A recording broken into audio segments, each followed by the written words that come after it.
just gonna lay back and I'ma drop some smooth lyrics. So tune in 7 to 9:30 and don't be late. We about to set it straight. Ain't no half stepping with Marcus J. Word. I'm ready. Let's go. Ain't no half stepping, that's the name of the show. Yeah. Marcus J hosting and we ready to go. Yeah. Hunters talk sprinkle with a dash of humor to the legacy listeners and the online viewers. What you wanna talk about, call it, we're hearing you. Cover all topics, touch on the main issues. With the flow in this show, bring the heat. Yeah. The word on the street, Wizard Earl on the beat. We superb in the B legacy online. 7 to 9:30, please be on time. Ain't no half stepper with Marcus J, my brother. Yeah. If they can't hang, word to their mother. And he been on this grind for a while. The brother so smart, plus brother got style. Up in Richmond, we on the mission before force. And listen up, this Marcus J start to talk, running back. And he been on this grind for a while. The brother so smart, plus brother got style. Up in Richmond, we on the mission before force. And listen up, this Marcus J start to talk.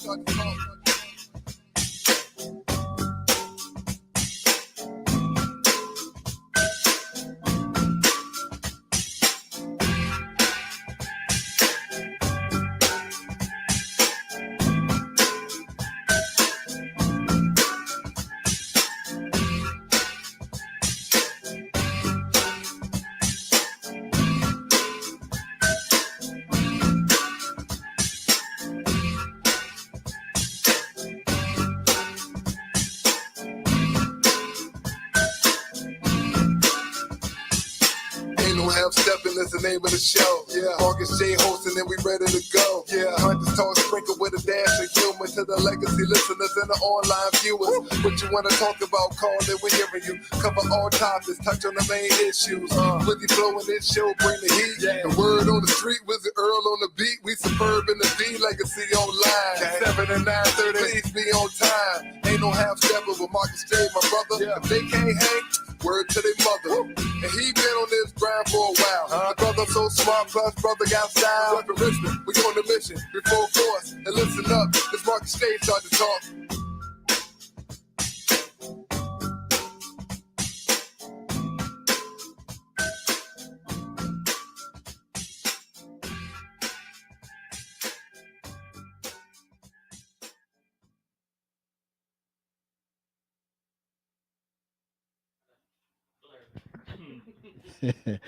All right, y'all. Ain't no half step. Marcus J is live. We in the building, ready to have an outstanding show as we do every single week. We're happy to be here with you. Big show tonight, as it is every single week. I got like all my notes and stuff written down, and I could like read them to you and tell you what we're gonna be talking about tonight, but I don't want to. So you just have to listen to the theme music, and then we'll tell you when we come back. Ain't no half step. Marcus J is live right now. Yeah.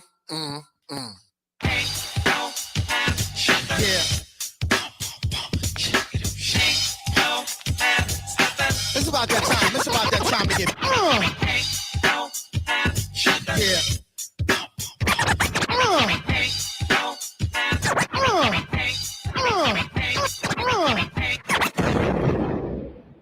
Button your lip, open your ears, strap on your thinking cap. Socially conscious talk that's entertaining with a dash of humor and the top sports stories of the week. It's time for Ain't No Half Steppin' with Marcus J. Sellers has Jordan. Jordan with 2 seconds to go. Puts it up and scores at the buzzer. Michael Jordan has won it for Chicago. Manning lobs it. Burris alone. Touchdown, New York. Down goes Frazier. Down goes Frazier. Down goes Frazier.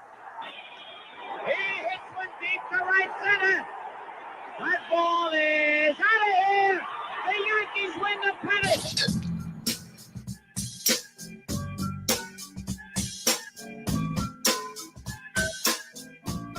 Ain't no half step when Marcus J is live. We are in the building. Be down with us tonight at 804-402-2893. Be a part of the flagship show, heard live from New Den of Legacy Internet Radio. Thank you to everybody who's rocking with us tonight. We appreciate those folks that are checking us out on Facebook Live. We appreciate those folks that are checking us out on YouTube Live.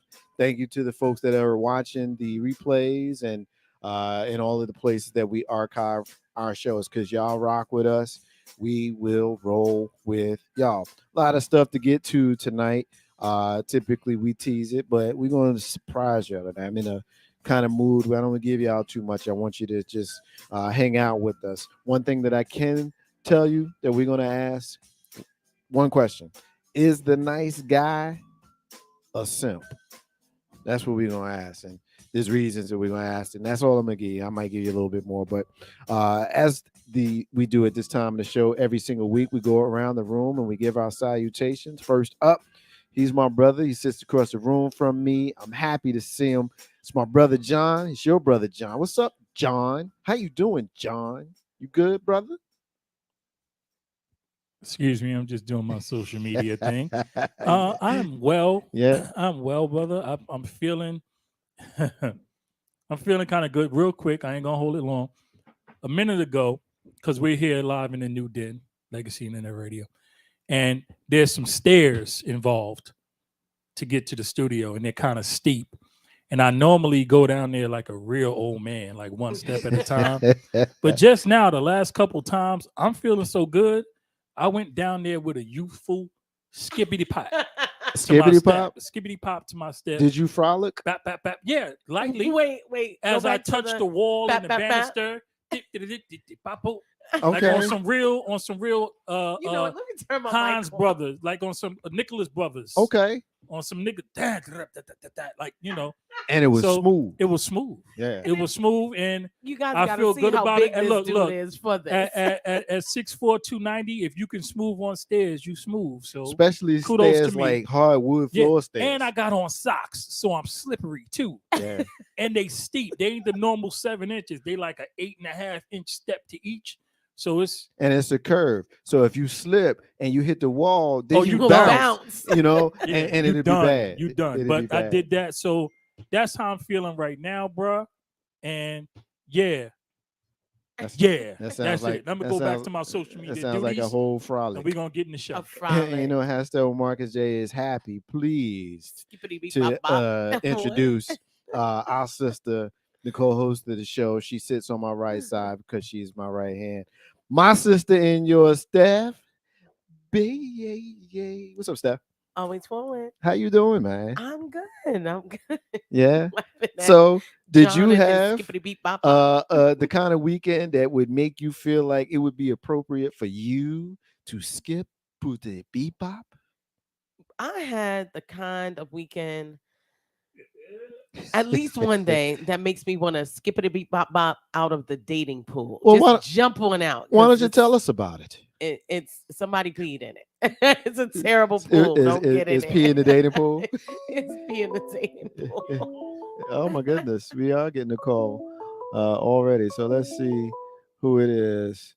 All right, Ain't Hastel Marcus J live from New Den, Legacy in the Radio. Caller, you on the line? What's your name? What's your topic? How you doing, brother? My name is Frank Edwards. What's going on? I think what going there? I just want to say congratulations to this wonderful show. The brother John and I known each other now. Yard man not there. You know, we've been homies for a very long time, and I just want to commend you guys for this wonderful platform y'all doing for us to address a lot of issues and a lot of situations that goes on in our communities and us as Black people. So congratulations to all of you. Thank you. Thank you, Frankie the Don. Thank you. Brooklyn represent. Thank you. Yeah, Brooklyn's in the building, even though I live in Pennsylvania. I know where you at. I know what you repping, Brooklyn and Florida on the low. Don't forget, I know about it. Yeah, man. Listen, I want to address the elephant in the room with this situation with Chris Rock and Mr. Smith. You know, a couple years prior to this, we as a people, I would say Reverend Al Sharpton and many others boycotted the Oscars.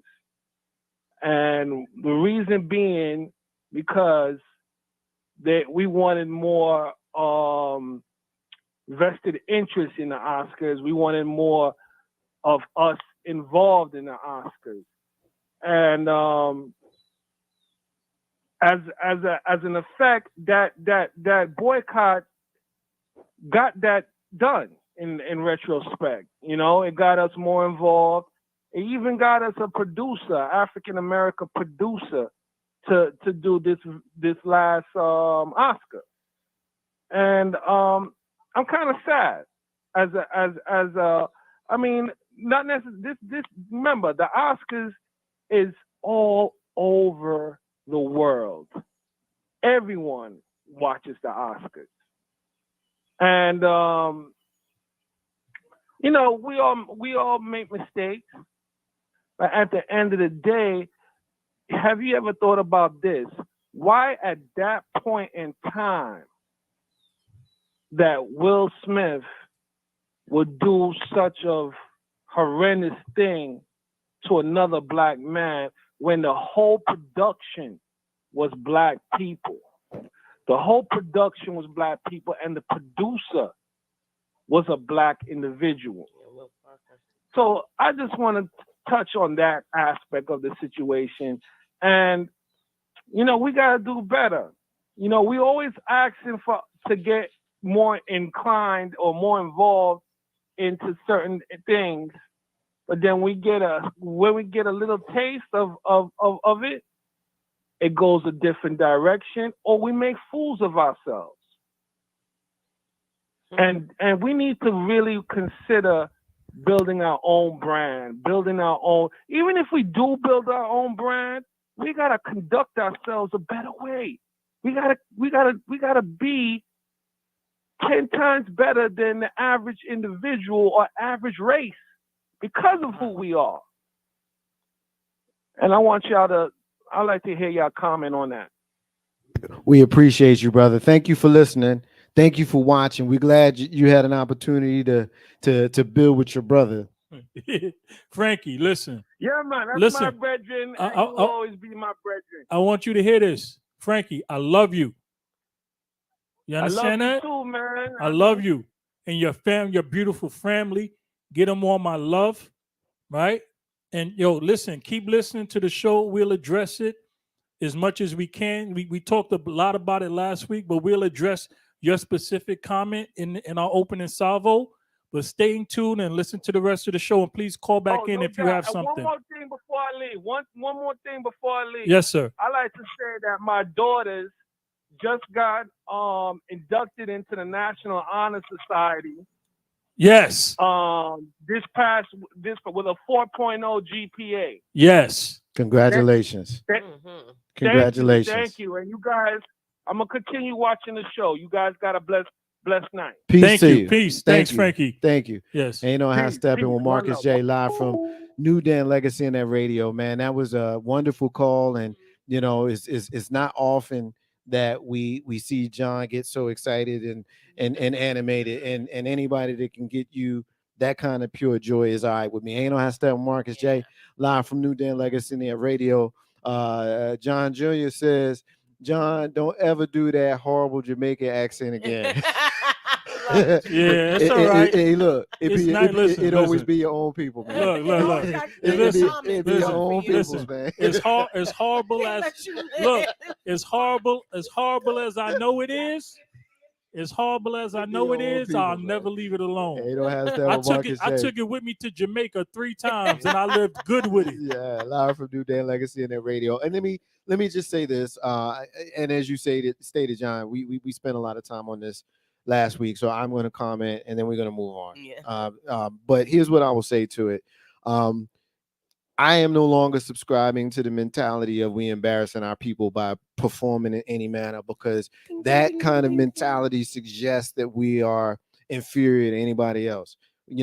Every single culture has things that they can be proud of, and they have things that they shouldn't be proud of. And every single culture has certain behaviors that everybody exhibits. For example, I know there's a white dude out there that slapped the fire out of somebody for saying something about their wife. Like it happens, maybe not on the Grammys or the Oscars or whatever, but it happens. That behavior is not specific to us, and any detriment that Will, Chris, or Jada get from this is going to be because of them, and ain't going to be because of nothing else. And so I respect, obviously, I respect that, but that's a point that I made last week. And we were talking about that, and I want to keep with the consistency of that. Although I know that there are some, and there are those who disagree with me, and I respect them and their opinions. I just have a different view on it. Ain't no hashtag Marcus J, live from New Den Legacy Internet Radio. So we were talking very briefly about how we were doing, and Steph was in the middle of getting ready to finish up how the weekend went. So there's how you will get to tell us a story if you choose to. If you don't, that's fine. Yeah, I'll just say this. Okay. I'm not on the market. I have no interest in the market right now. John, get that look off your face. I mean it. And I mean it right now. And so today. It's annoying. I just want people, since people who are men and hetero, that means they have, they're heterosexual men who are approaching heterosexual women, to just, if you're gonna use your lips, don't use them just because you have them. Say something worth hearing.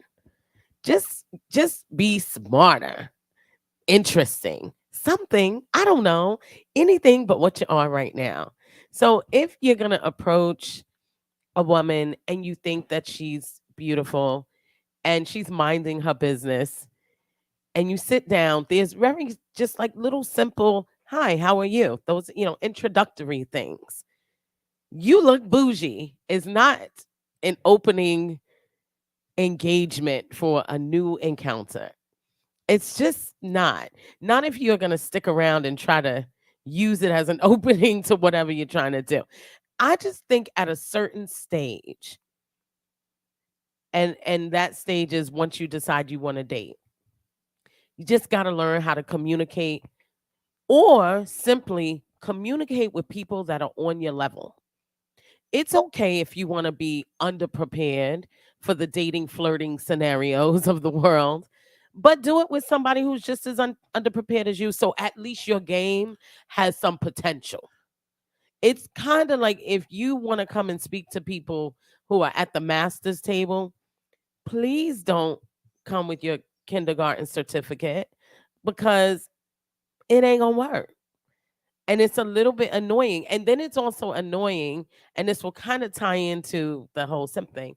It's also annoying that the woman who is willing to say, this is BS, I'm not interested, you sound silly, is the mean person right away.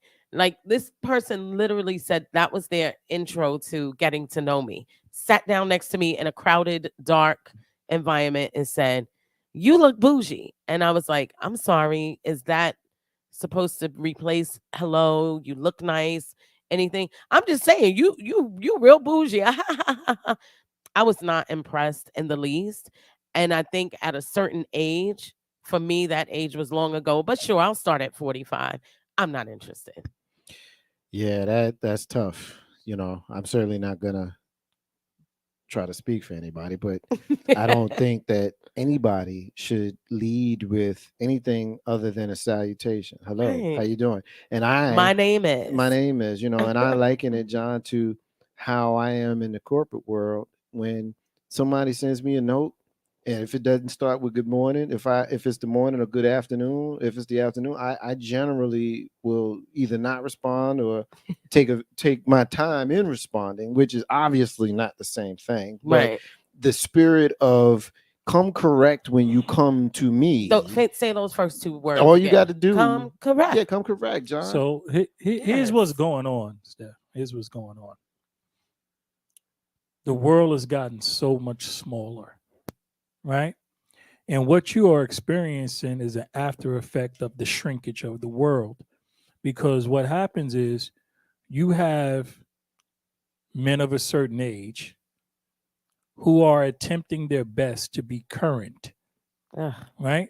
So in them trying to be current, their vernacular becomes diluted, and they try to. This person was a little younger than me, but right, okay. but he's still trying to behave like someone much younger than you, right? So when a 20-year-old sits down next to an 18, because I go to some young clubs now. No, but I just When want to it- be when- clear. listen, when a young 20-year-old men are very assertive. They're Right. almost more assertive than older men. And as many of them that approach me, they actually have a better approach because they know. I think they immediately sense I'm approaching a mature woman. Let me come correct. This is old. These are men who it's almost insulting to say they're behaving like younger men. That No, it really is. But let me give it to you, right? So you got 20-year-old guy. He's a very attractive 18-year-old girl in the club, right? He goes down and sits down next to her and goes, "You look bougie." Her response to him is so much different than yours. She is so intrigued by that. Yeah, and they begin an interaction that's different. Now, the gentleman who we are speaking about, I don't even sorry, know his fella, name. Yeah, he nameless. he attempted something like that based on his observations and him trying to be current, as opposed to be yourself.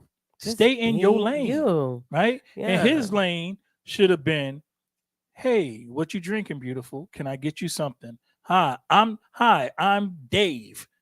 How are you?" Yeah. Exactly. You saw me talking to your friend trying to get to know you. That didn't work. So here goes plan B. What you drinking? How about that should have been plan A, first of all. Don't I'm too old for you to approach my friends to get permission. Well, guess what? To speak to me. And if that's what you need to do, you probably should speak to them and then leave. Thank you for teaching me how it's done. Again, what you drinking? Well, anyway, I agree. I would much rather somebody do that, even if I'm gonna decline, because I'm not in the market. Even if I'm gonna decline today, that I don't want to have the Steph's drink not in the on the market right now. right tonight. No, it's just, I mean, it really, and I think it's so frustrating because I have lots of single friends like me who are, educated women, women of different means, that have worked hard to get somewhere. They want to be in reasonable, nobody's being irrational. I don't expect 1994 Denzel to show up, tear running down his face, making me feel all good. I don't expect none of that.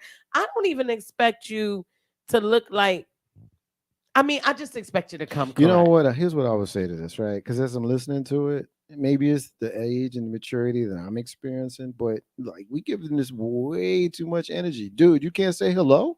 Seriously, Like you can't say hello, which like, is kind of like, my response, and then I was called mean the rest of the you know, night it's like 'cause I mean, the thing expected is, a real greeting. the thing is, I don't agree with John that is a problem of older guys, and for the purpose of this conversation and context, older guys is us. She's talking about our age. Right. But again, But hold like on, I hold said, on, hold on, okay. hold on, Wait, hold on, hold on. make go ahead. that I'll clear make again. that Mark. 100% clear because Now I as consider myself much older, Yeah. but go ahead. you should know how to talk to a lady. Like you should know that leading with "you look bougie" is a bullshit move. Like, and the Yeah. fact that we sitting here even discussing it speaks to how far we have fallen with how we relate to one another when we look at younger brothers. I like the point that you made because you speak to younger brothers approaching you. I remember being a younger brother and seeing an older lady, like you knew She's that grown. she grown, and so you're not going to talk crazy to a grown, They never older do. one. But see, here's the thing with that: as you age and she ages, she's not grown because she's same age as you. You see what I'm saying? So Mhm. that's why you got to do with your age, who has not understood that level of maturity should already translate. Yeah. And it's funny you say that because I'll hear men go on it. As a matter of fact, it was on Twitter the other day, and these men were talking about how younger women are just easier to engage with, and how women my age, when they're out, are very dismissive, and so on and so forth. And and I will tell you something. I have a very smart 24-year-old. pretty savvy kid. If a 40-year-old man is talking to her, she's not mature like you. You are immature like her. You're her age level. She's not yours.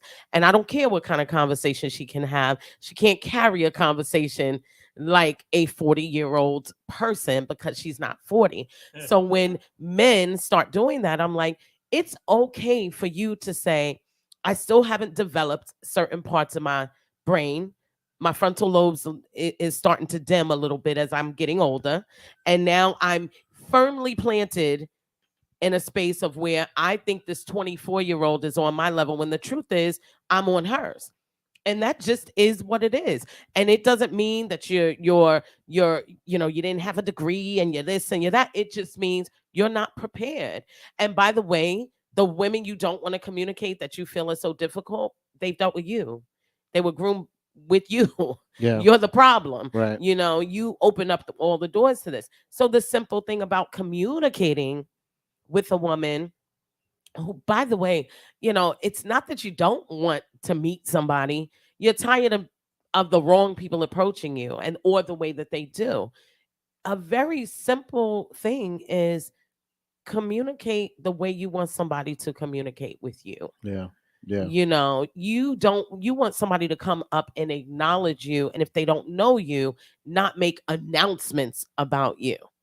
And you can't, like, for real, you can't play that with me. I'm not that easy to get to know in a club environment or, and also to the chicks around. Don't tell your homegirls to be nice to somebody that they're not interested in. Women are so groomed to appear willing and wanting, no matter how crappy the engagement. Like, I'm too grown to giggle when a little boy, because that's at that moment he shrunk to me, when a little boy steps to me and insults me before he comes at me like a grown man. We're not on a playground. Stop telling your daughters that too. When a little boy pulls her hair, does not mean he likes her. Stop telling her that, because you groom that into women. And that's why there are grown. And I even had to say to my girlfriend, you over there happy and married telling me to accept this garbage. See, I'll call you on it. Don't be to be as base as I'm ever going to get. Don't be laying next to D every night telling my single self that I should accept sorry sapsucker over here. That's not fair. Yeah. That's not fair. Yeah. I always think, listen, married women, don't give us single women advice on what we can, especially not if you happily married. Yeah. And your man is coming through for you. And I'm over there working and prepping my world and creating a space where I would like to have that kind of person.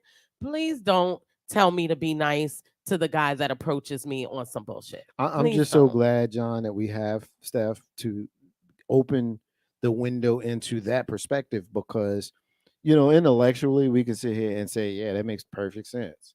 But I don't think that that's the mentality that a lot of us, certainly us guys, and many of our sisters even have, because, we have the right to be who we are and to like what we like and to talk to who we want to talk to and all of those things. Like, I think that there's this thing of, and I was reared in it, I'm a man who was reared into patriarchy. And so I understand that, when you go to the club with your boys, a big part of going to the club with your boys is you going fishing or you going hunting or whatever you call it.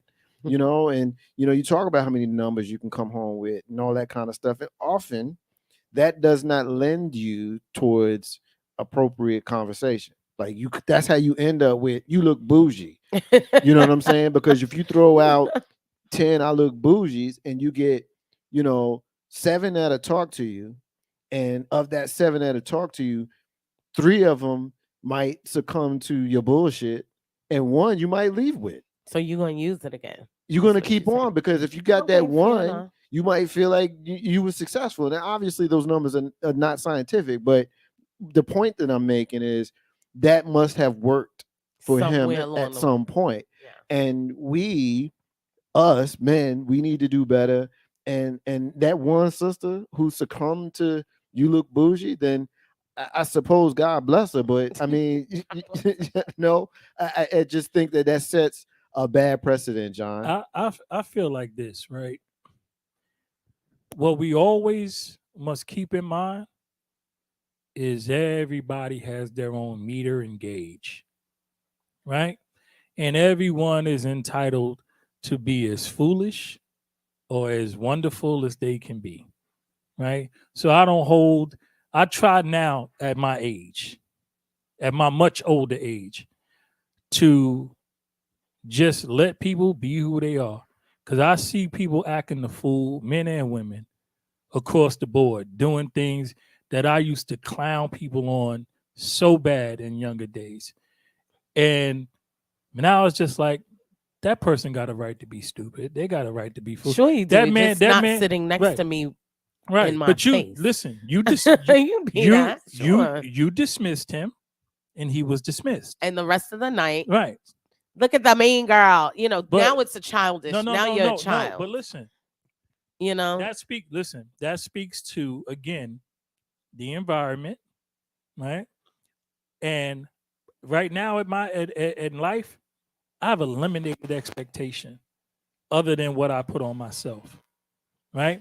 Everything this is the else, most basura answer I've ever gotten from you. when I go anywhere, circular file. I do not have an expectation because I know there's an equal proportionate amount of stupid to go around. So if I go someplace and I actually have a good time, I'm pleasantly pleased, because otherwise I'm going there like, this is probably not going to be good, but hell, I'm here now, so I'm going to make the most of it, because I know people are stupid. Somebody's going to say something. Somebody's going to do. I've grown accustomed. I'm a person whose service, my whole thing is based on getting good service, right? I spent a lot of time and a lot of money trying to get good service and better service, right? It's one of the reasons I'm addicted to cruising. It's because I love the service that you get on a cruise. When I go places now, because the world is how it is, because people, I don't know where these people who are around now were raised in a barn or on a farm or whatever it is, but they have no idea what service. No, listen, they don't have no idea what service is. They really don't. They have no idea what courtesy is, what attending to a customer. If somebody's paying money, right, you're supposed to, give them something for what they're paying for. If I go to a nightclub and order a drink and the drink is a $20 drink, I know that the drink cost about $3 to make. That's $17 is for you to give it to me like I'm the king of Prussia. That's what that $17 is for, right? But the problem King is, of Prussia, Pennsylvania. Whatever. I'm a king somewhere. The king of Prussia. That was right? great though. Isn't that in Pennsylvania? But It is in Pennsylvania. King of Prussia Mall. Shout out. Yeah, I said, look, I was slow, No, but it registered. Yeah, but listen, my point is this, right? That I should accept a little bit of that. No, Or I'm not. I should expect. No, that this you is should. out No, there. no. Not expect, not accept, because that's the problem. You had an expectation of that dude. No, I that didn't. he was going to come over John, and actually have you be correct. Met me? No. Here's what I'm saying. No. Pause. No, but watch. Have you met me? But let me explain what I'm saying. Let me explain what I'm saying. I have no expectations of people that were born with penises. Okay, so here's what I'm saying. None. But here's what I'm saying. I'm just excited when you do something that doesn't look like you're an orangutan. Okay, and so that you actually got sense. So here's what I'm saying. The knuckle, listen. The knuckle dragger that came up to you with that comment, right? If there was no expectation, if there was no expectation, right, there would not have been the energy of like, oh my God. There was no expectation. The only thing I had was hope. I was like Barack Obama. Oh no! I was hoping don't he would not don't come believe over. that. Don't believe that. I was hoping he hope would not is expectation. Show up. I'm hope, like, please, you got to get on the Cedric Entertainer. I wish a motherfucker would come over here with that bullshit, because you cannot. The hope is not going, because there's no hope for these people. They're hopeless. They're hopeless. With Marcus J. live from New Dan Legacy and their radio. If you was born in the crack era, I've often said that those folks born on December 31st, 1979 are amongst the last bunch of sane people. Everybody born from January 1st, 1980 and on. It's I gotta craziness. vet you. I gotta vet you. I gotta know I for sure. gotta vet you. I got Ain't- questions. I gotta vet you. Ain't no still Marcus J live for the new Dan Legacy. All right, so great. Here's the thing, Steph, right? Your story led us to our first topic. And it's crazy because as we were doing our pre-chat earlier today, as we do every Monday, last week y'all made fun of me. Y'all teased me last week. Oh, It's hey, usually my first peace, message. peace and love, fam. Yeah, I know. Waking you up, I know. I'm usually up, but I always laugh because I'm like, Mark is going to start the day with business. Oh yeah, I'm never And up. peace and love. Listen, I'm never it's up. always My peace and- my phone it's always begins peace and love. ringing at a certain time, and your message is always there. Yeah. Hey, look, I'm gonna tell you. I'm gonna start with peace and love. Like if long as it's not my usual vocation, Yeah, it's peace and love. unless so here's levels to it. It's peace. It's always peace. But peace and love is up on Fox with you. If you look. Wake up. Yeah, you know what I mean? you- That's how you know. If you ever You call on my the list of personal good phone people. number, that's what you get. Peace. Yeah, Thank you that's for what calling. it's what it is. So ain't no hashtag market. All right, so in that conversation, one of the things that we talked about, Steph, I want you to lead this piece here, at least set it up for us. When we talked about Black folks struggling with non-traditional relationships. Yeah. Now, the conversation that we just had. No, that's later. No. That's later. We're gonna come back to that. We definitely Yeah, we're gonna come come back to that. Yeah, I got a whole lot for that. That's I'm what gonna come back to that. Okay. This piece, Yeah. I want to understand where you were going with it because I have my own thoughts about it, and I think it came off of the Will and Jada thing, and so I got my own thoughts about it, and so I want to hear your opening salvo on it, put it on the floor, and then John and you and me we're gonna build on this one because I do think that there is a lot of meat on this bone. Do we got heat with non-traditional relationships? Like, what the hell does that even look like? Like, what does that mean? So, you got the con. Lead us off and let's talk about it. So I've been, moving off of the Will Smith thing from the Will Chris Rock perspective because what more can you say about it is what it is, and we're not going to rehash it. But I have noticed that a lot of the people who are talking about it are like, yeah, because she cheated. She was with that man and it threw him off. And, and everybody, they're looking at that angle. He was over 21. They're looking at that angle and they're going, oh my gosh, she's messing with this young guy, blah, blah, blah, blah, blah. That's why I will.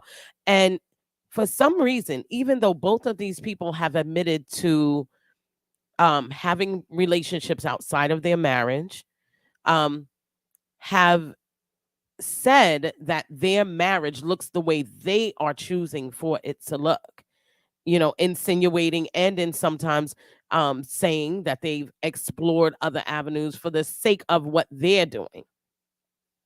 People cannot get past that. Immediately as well, they were cheating, or they were separated when she messed around with August. Both of them acknowledge that, Will and Jada. It starts digging into, you can see the psyche of people, particularly Black people, as they watch anything that doesn't look like two people exchanging a ring, putting on a dress and a tuxedo, go and get married. And, and that's that. We die like this. They struggle with it. So as I was like, let me jump over, and I went to another radio show with a national platform. And this guy tends to talk a lot about non-traditional relationships, polyamory, and things like that.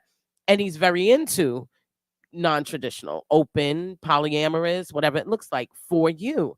And a lot, his audience is predominantly Black, and most people feel some kind of way about a relationship that doesn't look like a man and a woman married, nobody else is involved, so on and so forth.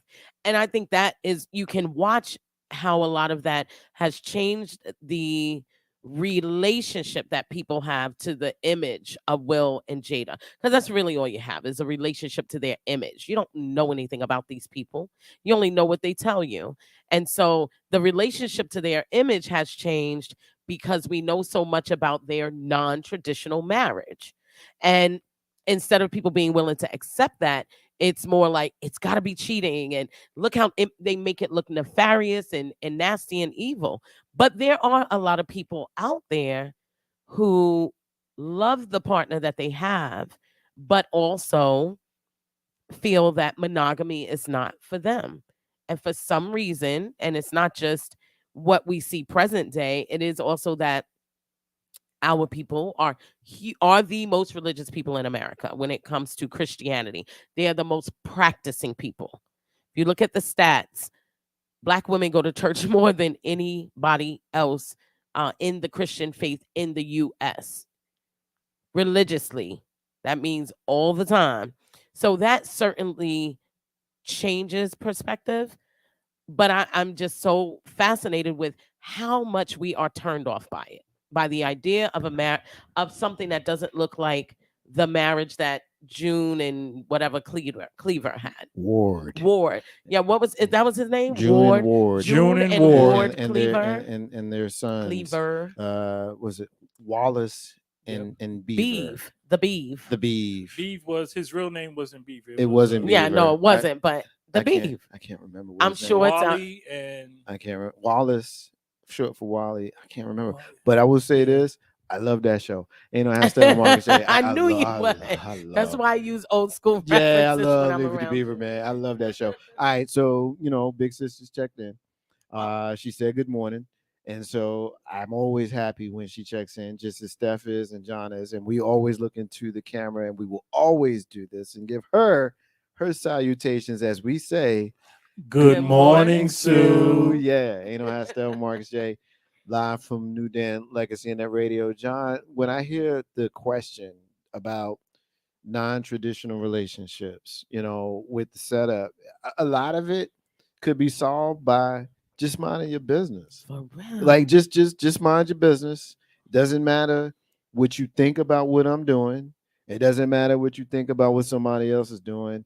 What you eat don't make me shit. And so it's just crazy to me because of the way I think, but I also know what I see and what the reality is about how opinions move in waves and people jump on bandwagons of nonsense. But if you choose to be in relationship lifelong with someone and not marry them, then as long as you and them are good with what y'all discuss, why should it matter what we think? And often it does, and we see a married couple who decides that they're going to take a break and be okay with what happens in that break. And other people on the outside create pressure and make it seem like those people are terrible when you put your own moral compass and ask that I follow it. Like, who does that? Like, you don't get to tell me how to live. It's funny. It's often the most religious of those. And, if you want to take this as me taking a shot at religious people, then you would be right. It's often those who are the biggest hypocrites when it comes to how you're supposed to move. Now, I'm not a religious person. I'm a spiritual person. I'm a person who looks at deity and the universe, and I say, don't take shit that don't belong to you. Don't kill nobody. Don't try to, upset your mom and your daddy and all of the rest of the 10 commandments. You follow that, you're probably going to be all right with me, right? And part of that is, let folks live. You do you. Let folks live. And it just upsets me because people who follow that tenet, those tenets, religious tenets, are often the biggest perpetuators of minding somebody else's business, John. And I don't care too much for it. I'm one of those people, whatever your relationship looks like, if you getting joy out of it and your partner is getting joy out of it, then so be it. Like, I don't care enough. And it upsets me that we collectively care so much that it creates trauma in our relationships, because then it does affect That's a me. good point. I said relationships. I meant to say communities. Trauma in our communities, which does affect me. It affects all of us, because then we have to deal with the aftermath and fallout from it. So good point. So here's my thing. First thing I want to say is, I don't like the idea that people want to pick and choose, right? You can't. If it's traditional, it's traditional. If it's non-traditional, it's non-traditional. Don't pick and choose what non-traditional is, right? Because I'll tell you, a lot of y'all need to pick up a book, a dictionary or something, and figure out tradition, what that means. Because stuff that you think is traditional isn't, and stuff that you think is non-traditional is, right? So that's the first thing. The second thing is love who you love, be with who you're gonna be with. And if it makes you happy, it makes me ecstatic, right? Because if you happy, you're not in my business. Right. Right. So Right. So I grew up in a uber blended family. My pops had 3 families, and we all interacted regularly, like in each other's house. Like two moms in one house at one time, and 3 moms in one house and and all the kids blended like hell. Children would just show up unannounced at other houses to have dinner. We knew that dinner had to be enough for about 6 people because kids might just show up because they was in the neighborhood that was part of my father's multiple children that we knew about. And it was understood that that's what it was. It wasn't a big deal. Like nobody was clutching pearls or saying anything because that's what it was. Oh, that's my father's other wife, and that was my pop's other kids, my brothers and them. My sister over there, yeah. Oh, who that? That's my stepmom. Your mom and your stepmom, yes, that's her sister. They call each other sisters when they are. That's my sister. And that's just what it was. And my pops might be at my house one night and be over there the next night. I might go over there, spend the night. My brothers and sisters might come to my house, spend the night. I mean, it's just what it was because whatever it was, they made it work.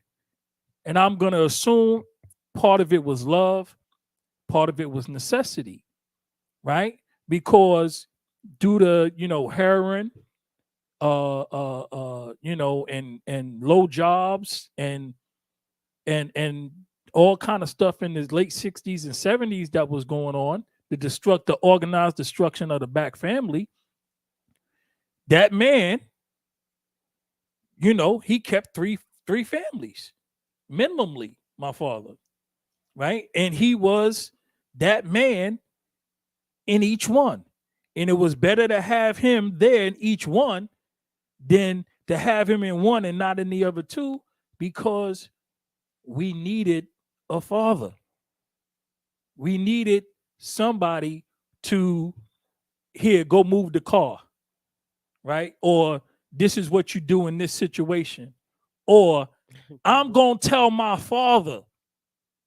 That part. Right? To forget about that part. Tell your mother, because the people in the school in the 70s would love to treat you like a bastard and be like, well, we're going to tell your mother. Well, I'm going to tell my father. Now, see how you like that, Mr. Jewish principal of the all-Black school. All over Brooklyn. Right? When my father, the man, comes up here as a man and looks you in the face, let's see what you got to say. Don't worry about talking to my mother, because you and her, talk to the man to man. That made a difference. That matters, man. That made a difference in my life. That matters. Right? And it made the difference in the life of the children who I came up with. And we lost that.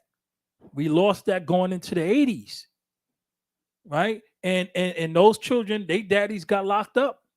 And the idea of the multiple families and all that kind of stuff, it changed the dynamic in the way that the neighborhood looked. I heard a comedian say the war on drugs, they locked up all the drug dealers and left the crackheads to raise the babies. Yeah, that's right. Deep. And how you guys we was talking about earlier, because I'm talking about y'all, crack babies. Because that's what happened. Y'all got raised by crackheads, and that's why y'all say things like, you look bougie to women. Because you don't got enough. You don't got enough. You don't got enough. Old head shit right there. But you listen. You don't got enough. You don't got it. Nobody set you down with enough common sense to tell you certain things. Like my father, 8 years old, my father told me, listen, you got to keep 2 suits in your closet, boy. You need 2 suits in your closet at all times. You never know when you got to go somewhere. 2 suits of clothes, jacket, vest, pants, shoes, hat, and overcoat. And tie. And tie. Multiple ties. Multiple hats, but at least 2 suits. Forget about what they call dungarees. My father and got tennis heat. shoes. My father got heat with me for wearing dungarees on Sundays. Hey, that day you just wasn't I supposed to remember you telling wear me that. dungarees, and you know the thing is that's a brand, and so he's like, what is that? You mean jeans? Yeah, but yeah. It's a generational thing. But I wish there was more of. Right. Absolutely. So my whole thing with all that to say is to go back to even with. I don't even want to talk about willing them because that's a whole other thing. No, but it's just a setup, they so made their thing public. Definitely done And with that. And when you openly display yourself, people get to talk about it. You have no expectation of privacy. Forget about it. Yeah. And I don't want to hear nothing else. I don't care so much about that. It's just that it all of a sudden that's what it brought to, because it was like at the end of the day, I'm not going to beat a dead horse about these 2 people and what they choose to do as a married couple, because clearly for them it's working, right? And I think if more people, were honest about what they need in their relationships, more relationships would last. Like a lot of these non-traditional relationships are stemming from the fact that there are people who acknowledge that one person cannot satisfy everything that they need. And it is not even physical. It is that they're looking at, and I was reading some of the comments there were people within the comments for this particular radio show, and there were people who practice polyamory and, ethical non-monogamy, as they're now calling it, which is, letting the other person know I'm dating you, but I'm dating other people too, which we can roll our eyes at that. But the fact that that happens all the time and it creates a lot of issues. Marcus talks about the community issues. Yeah, you see people ready to snatch each other bald because now you both pregnant by the same person, but neither one of you knew, and now you're mad at each other. There are ways that people can conduct healthier relationships, and I think the way that it's viewed within the community traditionally, they really should mind their business, because even the point of with your dad, maybe that doesn't work for every other home, but clearly it worked for the women that he was involved with, who all engaged with one another and called themselves sister. That worked for them. It may be, there are times where I'm like, some people jump into the, into a position that they're not really prepared to play. And then that particular woman will commit to that person who's not really prepared to play. Maybe that is the person you're meant to be doing certain things with, but it's not raising a family and buying a home and this, that, and the other. People find different things from different individuals. And see, that's my thing. I don't disagree with anything you said. My whole problem is the picking and choosing, right? Because if we're going to say it's okay, it's got to be okay all the way. And here goes the problem. We are going to start crossing lines like we always do. How far do we push the line, and where do we hold the line? But It's not about you, though, right? But no, okay, it's not about me, right? But you got a whole, and this is a problem. This is a problem. We got a whole group of people who say that I have the right to tell everybody else how they should live their lives. Yes. Based on this. Me too. And then we're going to turn around and every year say, okay, you know what? I'm going to move the line. Okay, you know what? I'm going to move the line. Okay. And it's only based on who is the head of the market share. Who's in control. Who's in control. Right. Yeah. And who of is the narrative. no, and no. everything else. Who's and it's all about who's spending money. Yeah. Right. Because I'm going to tell you right now, had not the LGBTQ community put their dollars behind their voice in the way that they did, it still would not be legal. But you know, they would funny? still call it off. But here's what I'm afraid of: that philosophy of that will organize other people to put their money behind something and watch how they tone it down enough to make it something that we will find palatable. But that has that's- has been going on. What do it's you mean? always- Why be afraid of it? Don't be afraid of it. It's here now. It's not coming. Because in a minute it's gonna be what they call it, the animals and the babies. Oh, stop. All you got to do now. And people, and you say, "Oh, stop." People said, "Oh, stop" when they talked about gay marriage in the 40s. I mean, they count 20 years from but But now, that's not the it will same be thing, and I don't wanna be animals associated and with children. equating counter- those two things. That's Come what on people now. said in the I 40s think- about gays I think that and blacks and whites I marrying. got People, you. listen, Hold on. What? I'm gonna stop because that's outrageous. So I'm gonna it's stop you. not. It is. Okay, But- so but- no, but- go but- back to the 40s let and me- go but back let to the me- 40s and how I don't- outrageous I people don't said have to go back to the interracial 40s. marriage was and gay marriage was in People the still 40s. feel- Hold on. I don't have to go back to the 40s to acknowledge that pedophilia and animalistic Bestiality, bestiality are not the same. are Watch. they outrageous. Watch them make it the same. No, Okay, come on. is I mean, I think it's I important. just Please, you know Marcus. 20 years from now we're gonna still be 30. alive and it's still gonna be outrageous. 30 years from now, my kids still be around and she's still gonna think that's But outrageous. I think I, for me, it's I a bet hard it- against it. it's a little deeper. I guess where I was going to actually go is when you look at, you know, in contrast to what we're talking about, is we can look at what Florida just did, and they just legislated you can't even talk about being gay in school. Right. And so if you're a child who And they does have reversed same it.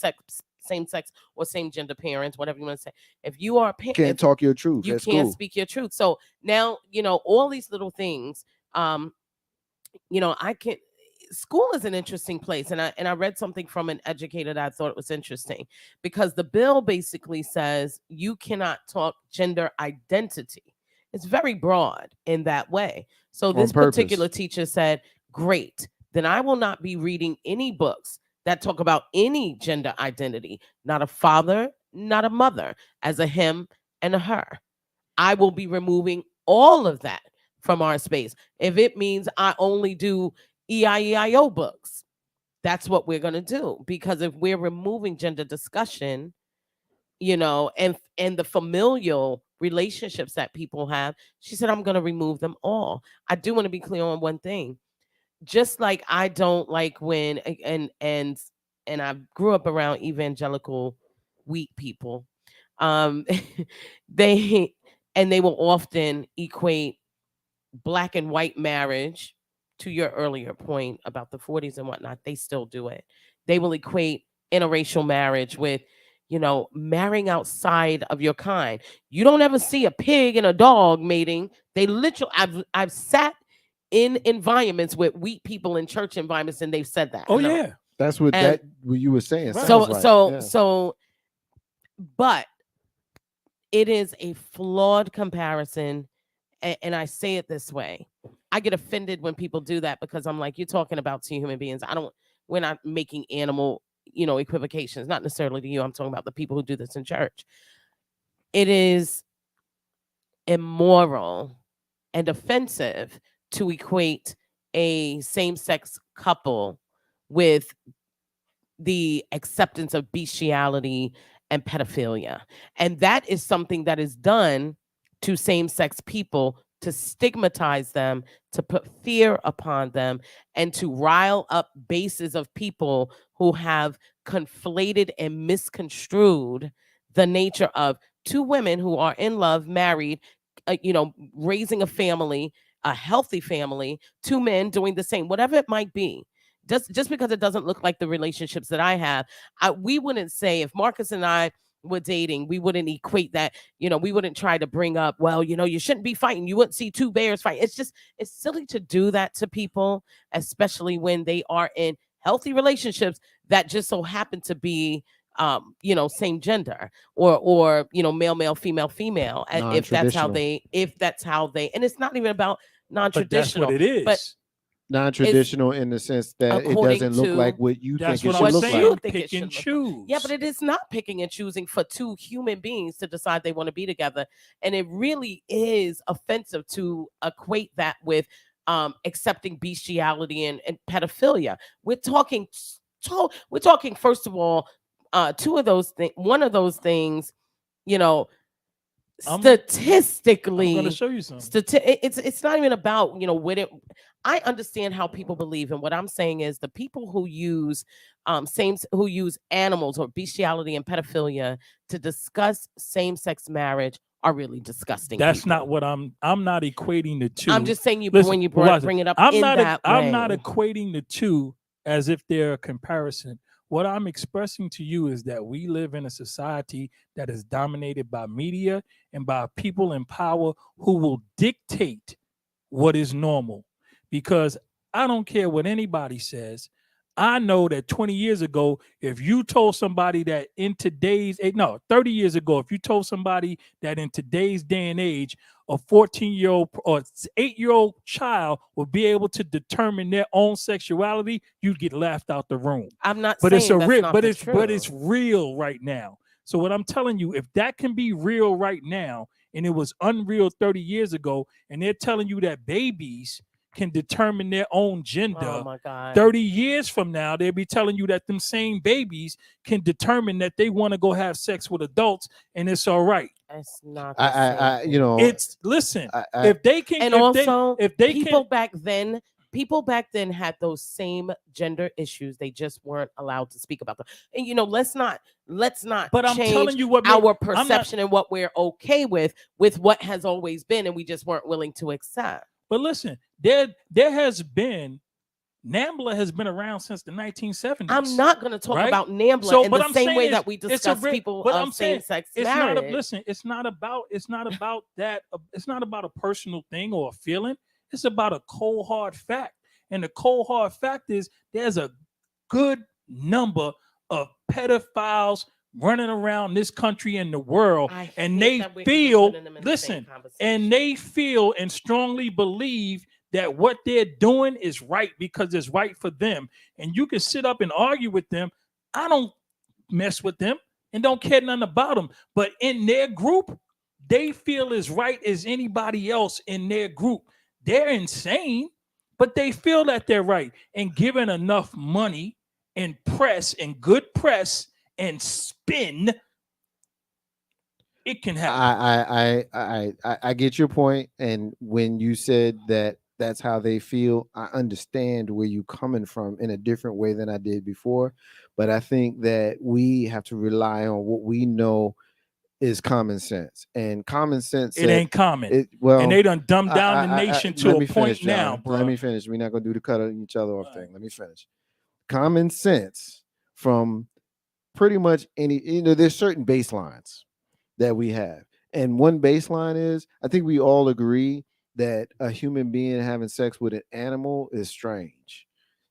Just to make it as simple as to say it as simply as possible, that's a little weird, and I think we all can understand that just as weird as it is that you want to have sex with an animal, that an adult having sex with a kid is strange. It's weird. You know what I mean? And so just because they feel that way does not mean that we should acknowledge that on any level of normalcy. And I don't know that any amount of money would make that any more legislatively normal or socially normal, and certainly not moralistically normal. And so I just don't think that at some point in 20 years or 30 years, I don't think that you have enough lifetime left for us to say that we see a video on YouTube of a woman having sex with a horse is normal. That's just not normal. You don't think that a man trying to get it on with a pig is normal. We see those, we make weird faces because we know that's some weird shit, man. So I don't think that we need to be going down that path. That's not where this topic was supposed to be going. Right. So I'm going to stop it right here and move us in a different direction.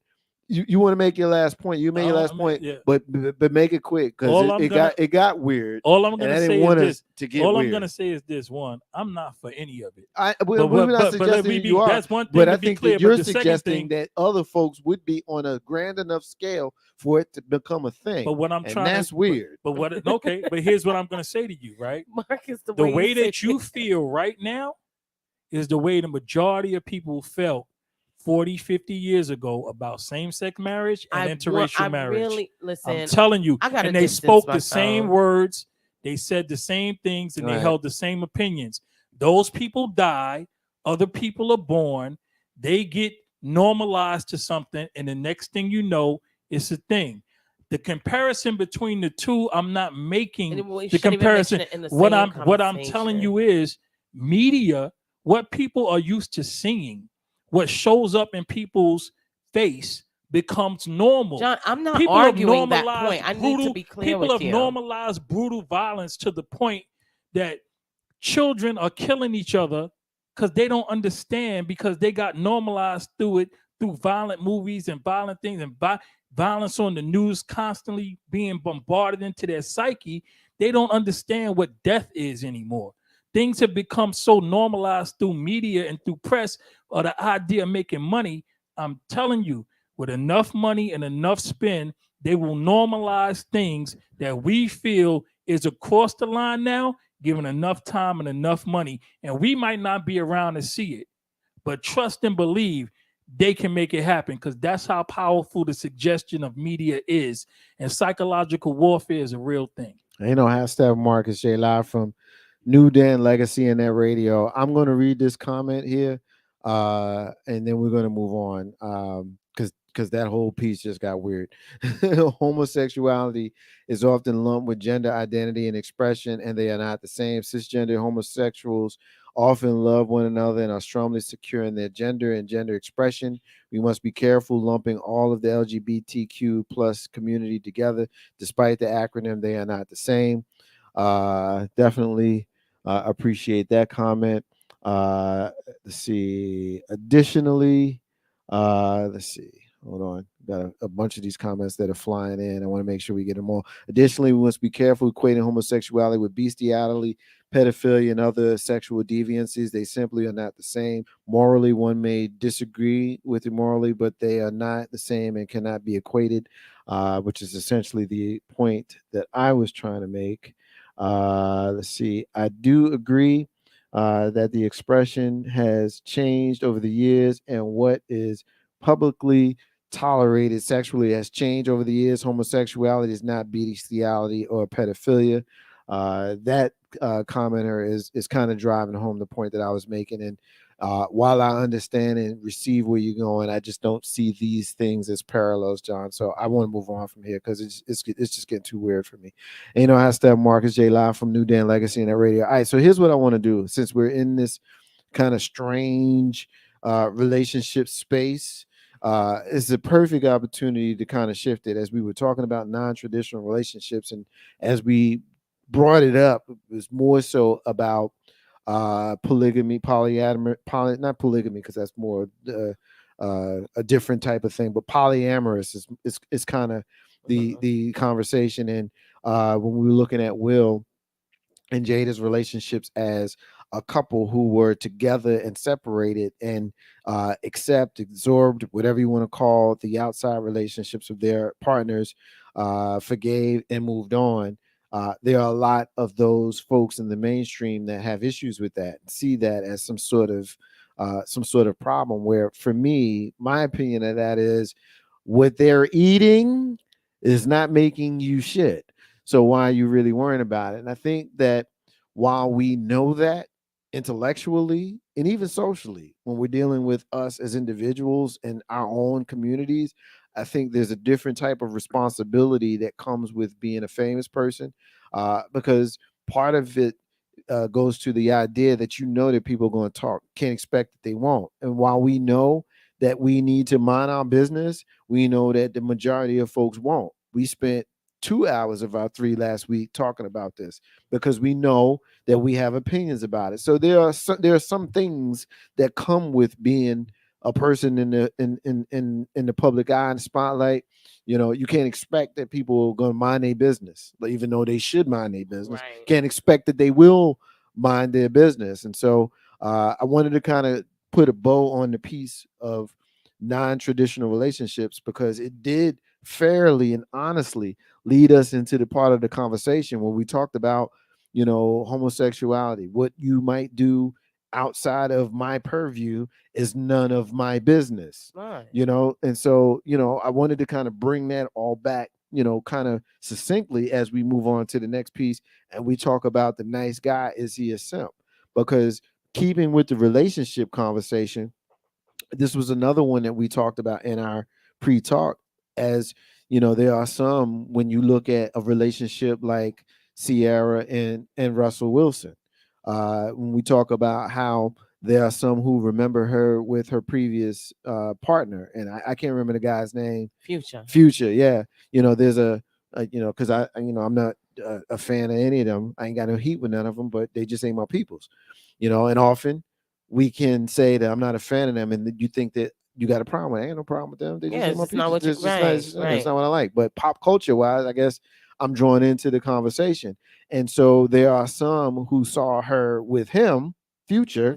And they expected that she should be treated not so great, because here you have this guy who projects as a womanizer and as a person that may not have be as kind to her as maybe he should, and the repetitive baby daddy and the whole bad boy type of mentality.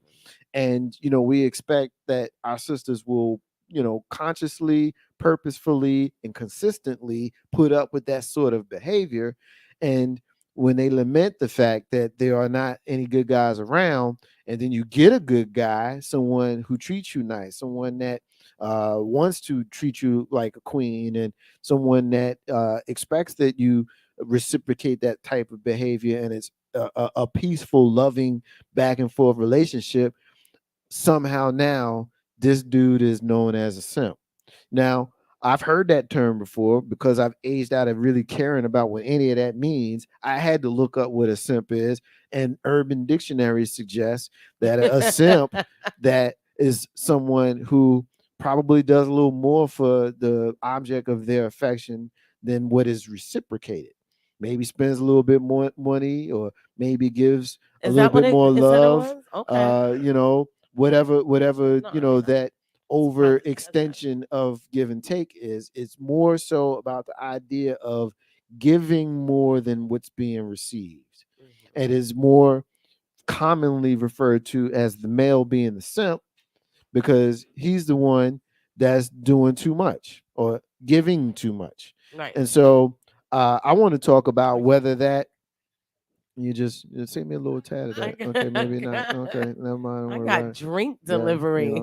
I mean, it's some good stuff. Oh no, that's all right. It's all good. Don't even worry about it. Our sister, you enjoy that. John and John Jr., baby, we take care of you. Yes, and y'all whatnot. do. One thing you can say about your brothers here at New Den, always look out. We gonna take care of you. That's right. And it ain't no simping. We love her, and she loves us. Say it again. It ain't no simping, because we love her and she loves us. That's right. And I think, keeping with the conversation, and Steph, I want you to address this first. The whole simp thing is often the guy is known to spend his money and give his time and give whatever it is him giving to a woman who may not be reciprocating the same energy, and she's receiving and not giving. That is the context that I have seen it in, while I understand that there's potentially simping going in the other direction. But as a man, that's my perspective. So bring it to us up to speed with some perspective here as we round table. I think for me, the big thing is, we were talking about Sierra and Russell a little earlier. When Future behaved like Future with Sierra, because he does have multiple. Does he have a name? Is it Zahir? No, I don't know. I don't know that man's name. I don't know that man's name. I know it's Future. We're gonna call him that. I know that she named her child after her baby daddy's rap name. I do know that. So her child's legal name is Future. He should grow up and sue that man for using the name. No, but so okay. When Future behaved like Future, when he lived up to what he says in his music, and when all the baby mamas were like, "Girl, I told you so," everyone was like, well, she should have known better. And there's always this narrative that particularly around Black women, because you don't really hear this kind of stuff. The interesting thing is you don't hear this kind of stuff with white women, and people won't tell the truth. They'll act like it's because white women make these magical good choices. And I'm going to tell you, spoiler alert, that's not it. It's not why we're not having that conversation about them.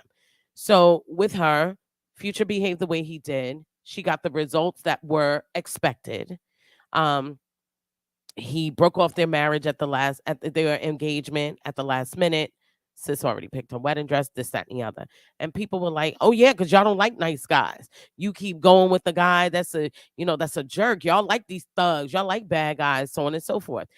So she turns around and she meets the man she truly believes is for her.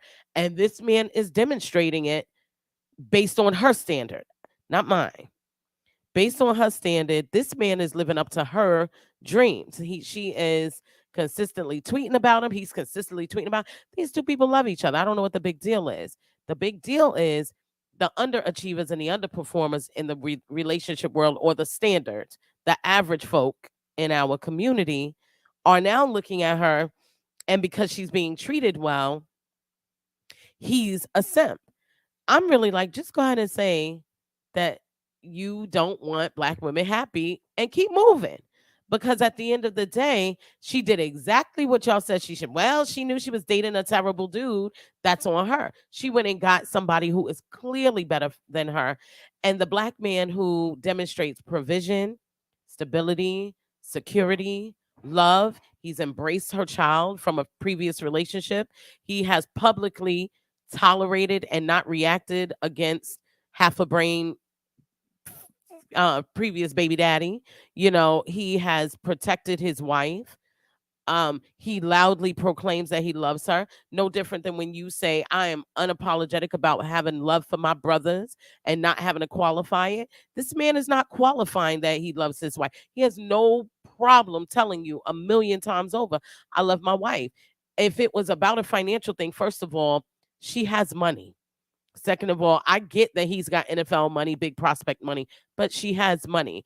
Men like him are not easily accessible to women who are living average everyday life. I'm not going to bump into Russell Wilson. I'm not. I'm going into corporate America. I'm working with small businesses, so on and so forth. He's not in the lane of opportunity. There are just different lanes of opportunity. She is naturally in his space of opportunity. They found one another. She realized that she needed someone that was more reflective of her two parents and the relationship that she's seen, not unlike what you've seen in your life, not unlike what you saw in your life, of provision. And all of a sudden, this man, to the underachievers, is a simp because he's not dogging his wife out. His wife is happy. Everything about why they're judging him really is only a reflection of the fact that these people don't know what goodness looks like when you have a partner that you care and love for. And the unfortunate thing is, now you will have underdeveloped brothers who never develop, because the way they're going to look at it is, if I do too much for her. And I've heard that leveled at me. Oh, I did too much. You didn't do enough. The do too much thing, John. Silly. I don't understand it. I'm one of those people. I've always said openly, if I fucks with you, you're gonna know I fucks with you on any level, on any relationship level, no matter who you is, no matter how I relate to you. Like if I fucks with you, then I'm going to show you that I do. I want you to know it. I want you to feel that. That's how I'm built. That's how I'm wired. And so I am probably going to be a natural born simp. I don't like the word. I don't like the I'm word. gonna fix this in a second. Hold on, because I got a couple salutations I need to give after I finish this point. But I guess in that context, then I would be. And if that's what you want to call me, so be it. If I am showing you and showering you with affection that you don't reciprocate, then it's incumbent upon me to recognize that and take due notice and govern myself accordingly. And if the outward observer who needs to mind their business anyway wants to call me a simp, then I guess that's just what I'm going to be. You know what I'm saying? Because if I'm going to shower you, and it doesn't even have to be a romantic relationship. You know what I'm saying? Like, I mean, like I said, if I rocks with you, I'm going to be expressive anyway. Like I'm about to be expressive to the two sisters who are rocking with us now and who are listening and who have commented. You know, as I mentioned in previous shows, and I mentioned on this one, you know, we've got a comment section that often doesn't put the person's name that's commenting, and so a lot of times it'll just say Facebook user. And so when you're looking at it, a lot of the people who are looking at the feed, certainly as I can see the feed coming through here, it says Facebook user. But a lot of those comments that we were getting a few minutes ago that I actually read, I didn't know it until now who was the commenter, but the commenter is Legacy Internet Radio alumni and our sister Ashley Joy of Very Ashley at Stony Point Mall. Go and check her out. Routine, it's real dope. Gotta love her. She's our Gotta family. love her. Also commenting, who I didn't see, who certainly deserves our kudos between two of them. I guess I'm a simp because I love them. Is our sister who we always say her name a certain kind of way, and I'm gonna say it like this: Cool. Hey, You know what I'm saying? You know, and so Super you know Queen, the two of them might say, Marcus J is sipping on me because because I every time I see them, You ain't no I know giving I'm not. love. I know I'm not, but I'm saying it. Yeah. You know, I'm putting myself in that spot. If you want to call me that, then call me that. I don't recognize it in that way because I want to show outward expressive love to somebody, whether it be, you know, spending some coin or spending, you know, some verbal cachet, accolades, or whatever it may be. Also, we're getting some love from our sister Michelle. Mom Michelle is checking us out. She said, "Say it again, Steph." Yeah, you know. Now, Cooler asked a good question. Cooler asked a good question. Steph, I want you to answer this, and then John, I want you to respond after Steph on this one. I'm gonna sit back and hear y'all, and then respond afterwards. But she asked a very good question. First, she says, "Preach, Steph." Cooler. Thank you. And then she says, "Are there female simps?" I mean, I want you to respond, and John, I want you to respond after her. Come on now. Before and Cooler, you know this.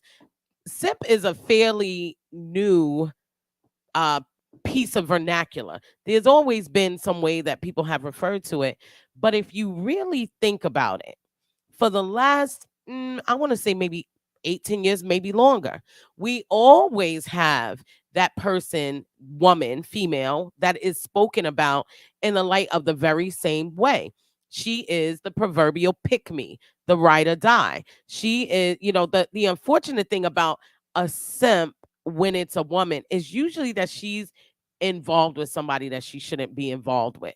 And she really is demonstrating that above and beyond unnecessary stuff. She's the one that she's holding the gun and she thinks that makes her a ride or die. She's the one that knows that he's doing all this other stuff and she's going out ready to fight the other chick. When in actuality, she needs to be dealing with her problems at home. She is the one that is, and there are plenty putting more in than she's getting out. Yes, the problem with simping when it is attached to men is how men acknowledge that. The same men who are like, yo, she got to be a ride or die, son. She got to do this. She got to do that. And you're listening to all this and it's coming out of the face of somebody who's wearing 3-year-old wife beaters. You're like, she got to be that for you? For you, sir? Come on now. On the same token, those are the men who honestly, as a video I really liked said, they don't have, these are people who they would say gold diggers date. And usually the person that's assigning the term simp, he doesn't have the emotional, mental, financial, or developmental power to do anything that he is labeling negative or bad. He doesn't have those elements that are necessary to be able to provide those things for a Sierra or just for Sierra in the hood, regular girl. He doesn't have it. And that's why he's looking at, if you could look at Russell Wilson and see a natural affinity for loving his wife, let me tell you something. Clarence Thomas said the other day that having his wife, he would not be able to work the Supreme Court without his wife, because it was like without her, it would be like missing a leg. Nobody called that man a simp.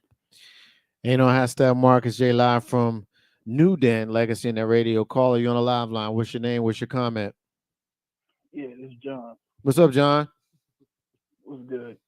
Nah, well, I wanted to touch on what Steph said about the simp thing.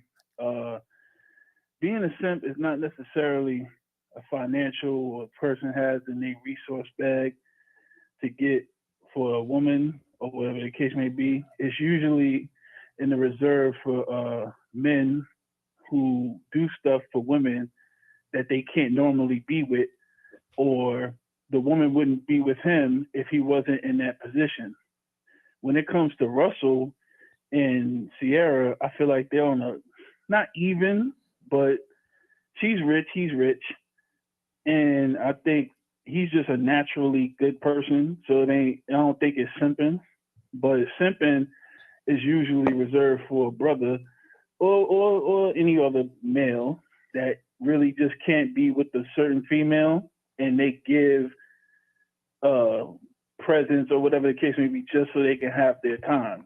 It would be nice if it was reserved for it, but it's being used for a man that it's being used for a lot of men that are just genuinely good to the woman that they're loving, because it's being used by immature individuals. I don't disagree with John that was the original connotation, but now because there are these toxic individuals who can't stand the idea of a woman being well loved and taken care of, every time Sierra's name is spoken, they get mad at Russell Wilson, because honestly, it is very anti-black. People cannot stand to see a black woman getting her due. Yeah, well, that no doubt. You know, the guy with the holes in the brother with his holes in his underwear and the 3-year-old tank top. Those are usually the brothers that are calling somebody out, commenting on other people's pockets. So I agree with that, and you know, I'm gonna agree. You're correct on that. So and I love that you said that he seems like a ignorant. genuinely good guy. It shows a lot about you that you can see that Russell Wilson is just a genuinely good guy who's doing good guy things for his wife. I love that you said that. Yeah, exactly. Good guy. Yep. Thank you, John. Appreciate you, bro. Peace. You got it.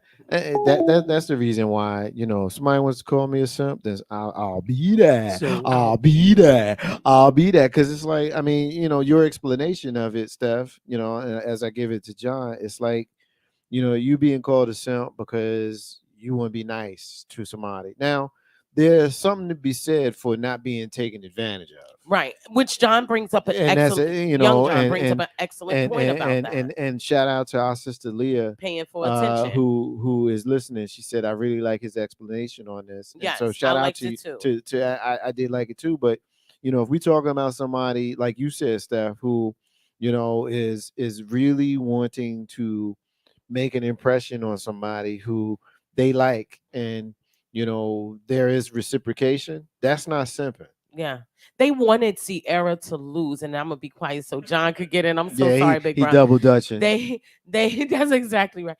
They wanted Sierra to lose because they look at Future and see themselves. They see a man who doesn't know how to carry on a natural relationship with a woman, and that in their mind, I'll say this about him. He has the money to pay for the 7 baby mamas or the 8 kids or whatever he's doing. So I'm not going to judge that man's pockets, but they're mad that she was able to walk away from him and walk into something that made her better, something that actually was for her. If Sierra had stayed with Future, allowed him to cheat on her, which was admitted and acknowledged, if he actually cheated with somebody who did some work for her. So if he had done that, got that person pregnant, everything else, and she had stayed with him, they would be talking about how stupid she is and how black women don't like nice dudes and how we always want to choose a thug and so on and so forth. She saw the error of her ways She didn't chase down a dying dog. She went and got a racehorse. She got a stud. And you know what? Listen, more Can't power blame to her.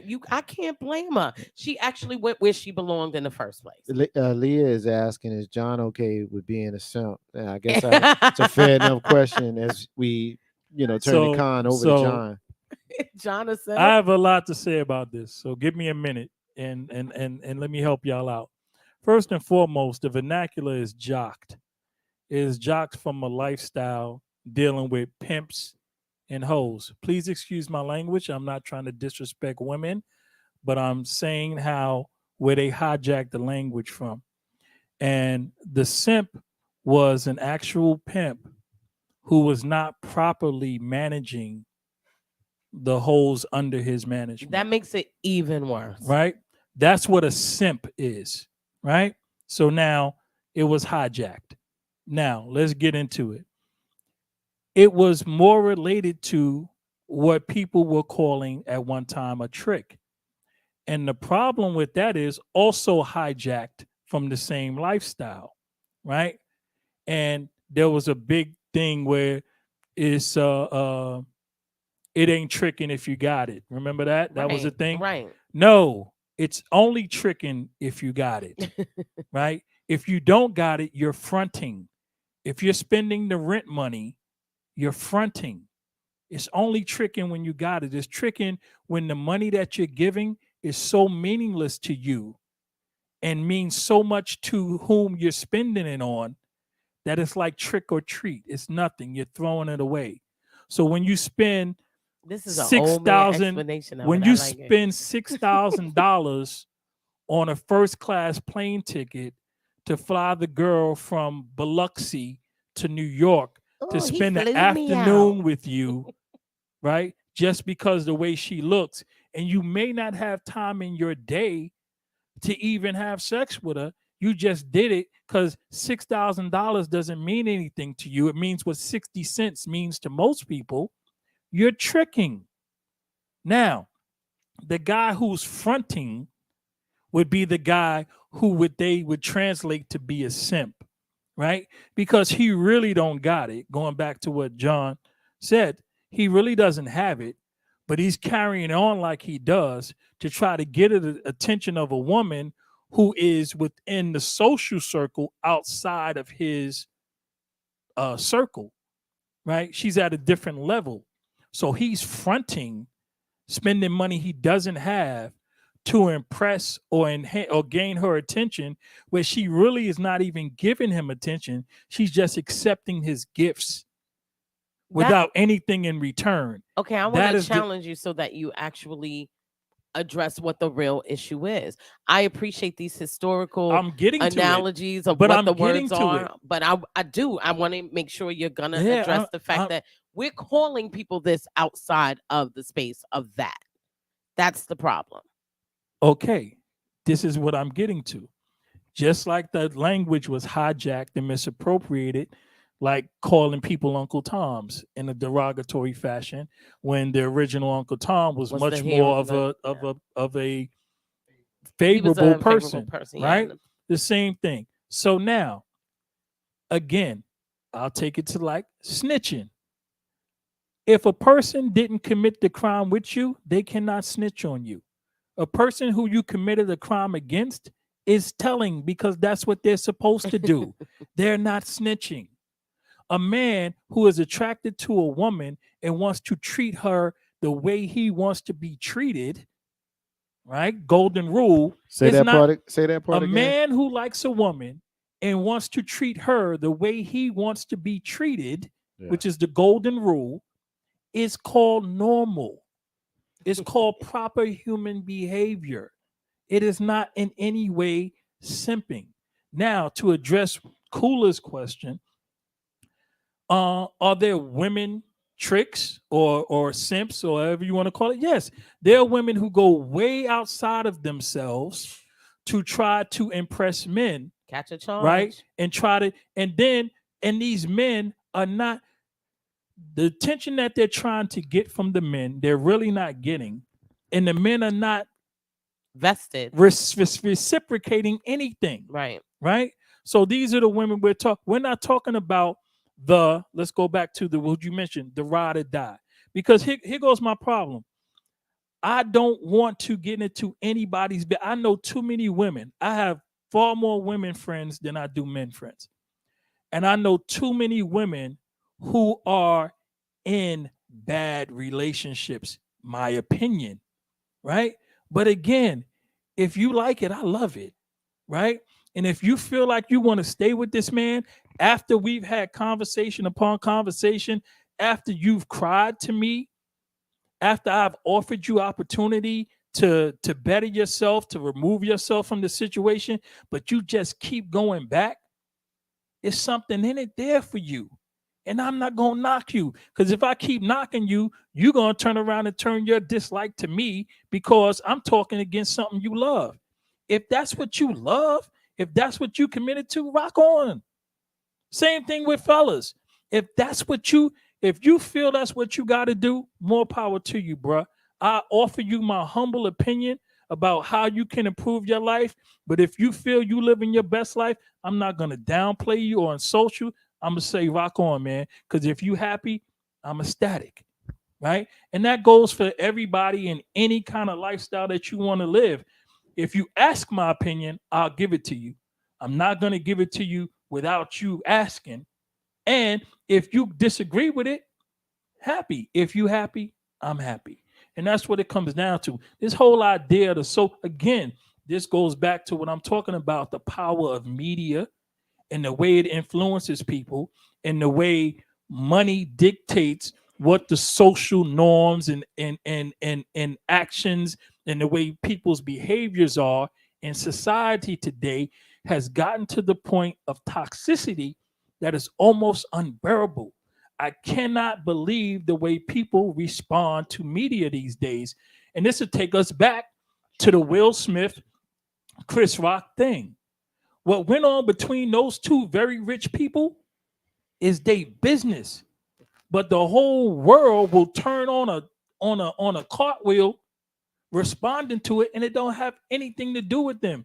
It has zero to do with the air quotes black community. Those two men who have both openly stated that they have emotional and mental trauma that caused their lives to be turned in directions that they could not understand.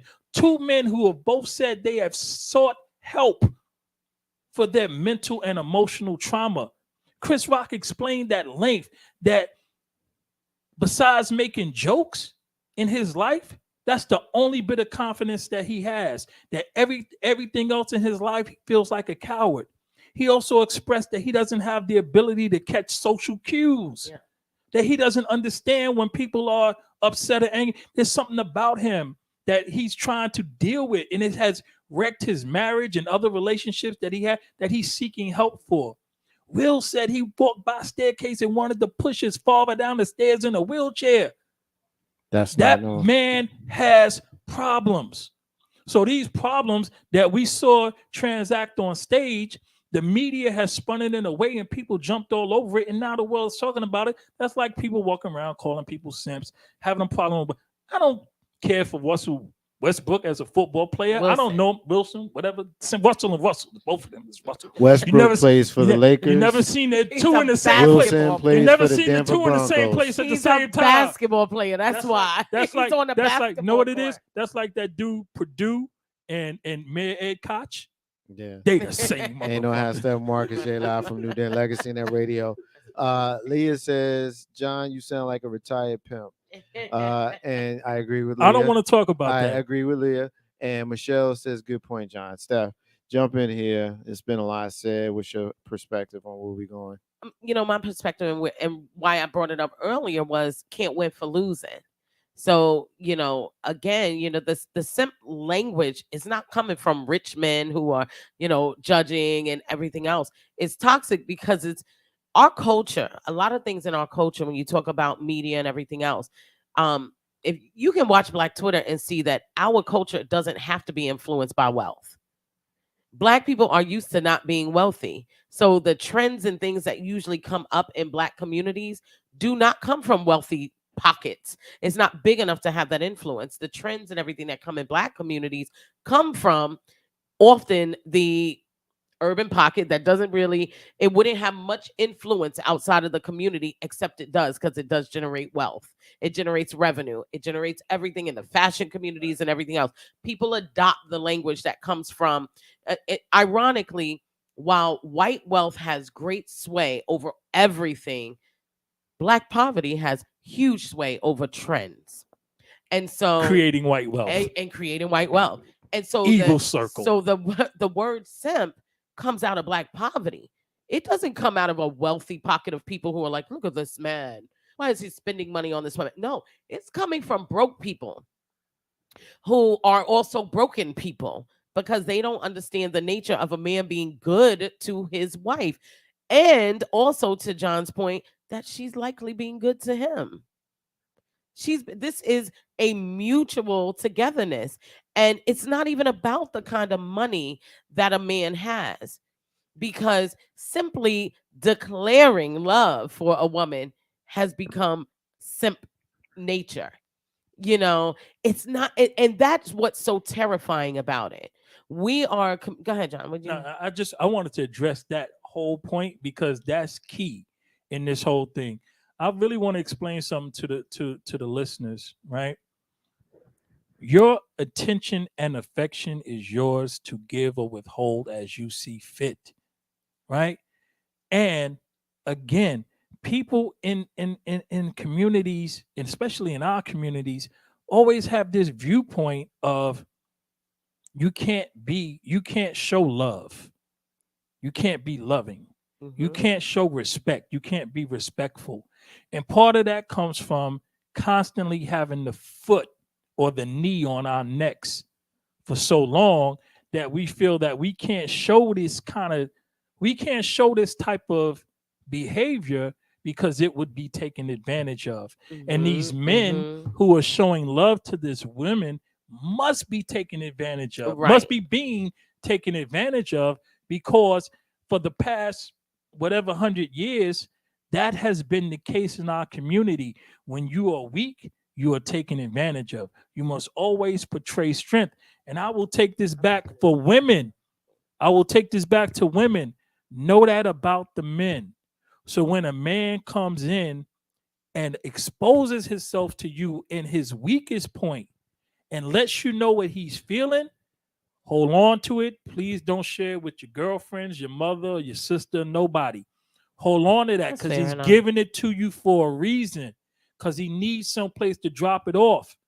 Because out here in the world, he don't have no space for it. And it's unfortunate. We got a ways to go to where, especially Black men, can get to the point to where they can open. I told my brother Frank earlier, I love you. Right? I tell Marcus every time I see him, I love you. Black men as a whole have a ways to go to get to that. We got to be able to be vulnerable and emotional and show that, right? And women, when a man trusts you with it, just hold it. Because if you give it to anybody else, he's gonna feel like he's been betrayed and he's not gonna react accordingly. Steph, jump in. Well, first of all, I'm gonna just take what that brother says. You know, I'm gonna take what John says on that, because you're speaking from a male perspective, and I don't have the right to tell you that that's not the truth. And also, I respect that, because we can clearly see that when you're attaching the word simp to someone who is just naturally loving the woman that they are with, that we have a long way. The mindset is so broken, you know, and the thing that I see there too is, you know, I when you were discussing like the pimp and in that environment, it's kind of like when Cardi B was talking about this man that would come and sit in the strip club all night, spend his whole paycheck on her, and in his mind, this was his girlfriend. I could see that's simping. But that's also problematic. Yeah. He's created something in his mind that's not real, and he's paying for the imagery and the fantasy. Exactly. That is not what a husband is doing for his wife. That is not what that's the perception that's the perception that some people have, and that's the reason. Because guess what? There are a few husbands that are doing that. Well, they're fortunately. Well, and wives. There are people that are in unhealthy relationships. It's not gender bias. Sure. But for the most part, this whole entire conversation is driven from, you never see it. You never see that word attached in social media, Twitter, whatever, in reference to a man that truly would be that guy.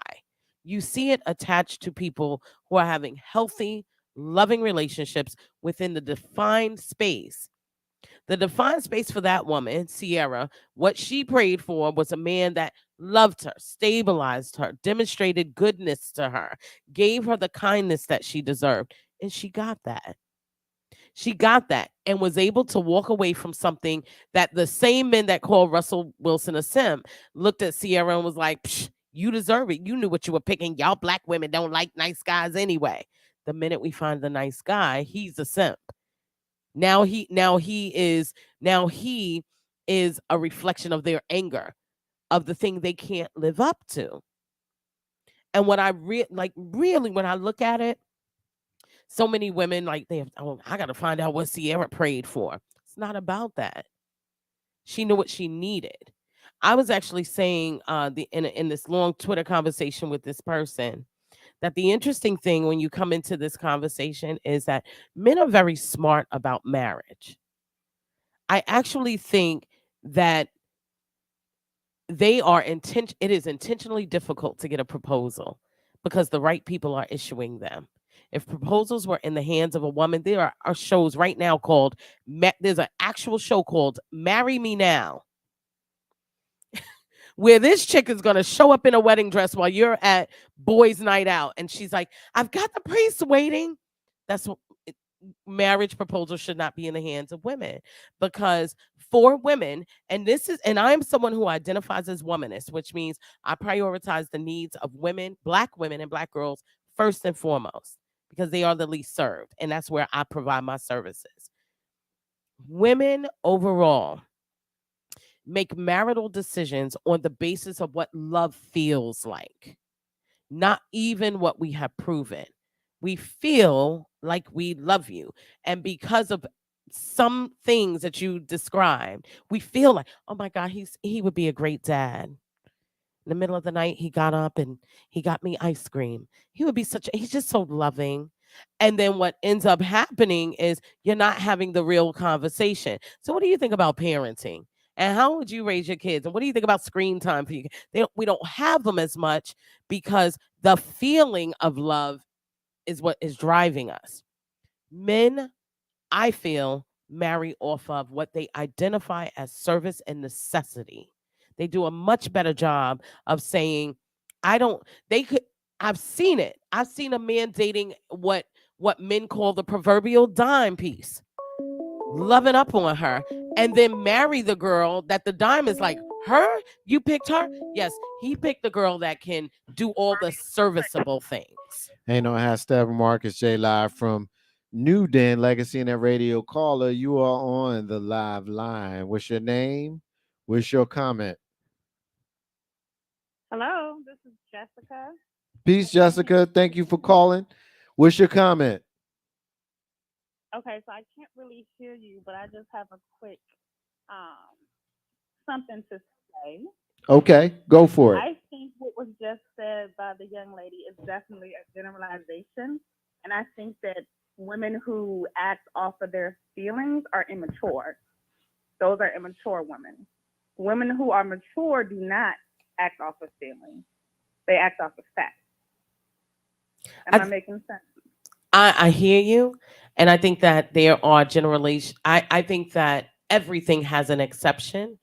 But I I would show you statistically when marriages are ending, they are often it's like two things. One, when marriages are ending on behalf of a woman, it is often because of what the feelings involved didn't look at initially. You know, the feeling, because whether we want to agree with it or not, and sure, we're all mature, you know, but at the end of the day, men are very, very capable of communicating a feeling. They know exactly what feeling loved should look like. It's why someone will judge a woman on who she picked, and she'll say, that's not how he was when I met him. We've all heard women say that. It's because how she felt about him was dictated by what he demonstrated, but it wasn't demonstrated by fact. We didn't have real conversations. And many people who get married don't go to premarital counseling. You know why? Don't often want to know the real truth. There are some people who will. And everything has an exception. I think that most of the people who listen to our show know that if I say white people do blah, blah, blah, we all are intelligent enough to know it doesn't mean all. There's an exception to everything. But I think what we see overwhelmingly is that there are a lot of times where marriages end or things like that from the perspective of a woman. It's a change that they didn't expect based on a feeling. Caller, go ahead and respond to that. Well, thank you, Jessica, too. I'm going to say one more thing and then can you all still hear me? Yes. We hear you. Yes. Oh, okay. I'm going to say one more thing then I'm going to jump off because I hear better when I'm not on the phone. So, of course, people should know that you're not talking about everyone. But I think mature people in marriages and those who are trying to get married must realize that love is not a feeling, it's a choice. I agree.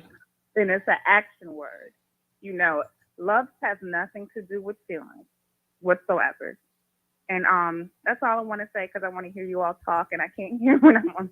Well, thank you for calling. I'm sorry you can't hear better on the line. Thank you for calling. We value your opinion and we appreciate you calling in. Please do it again.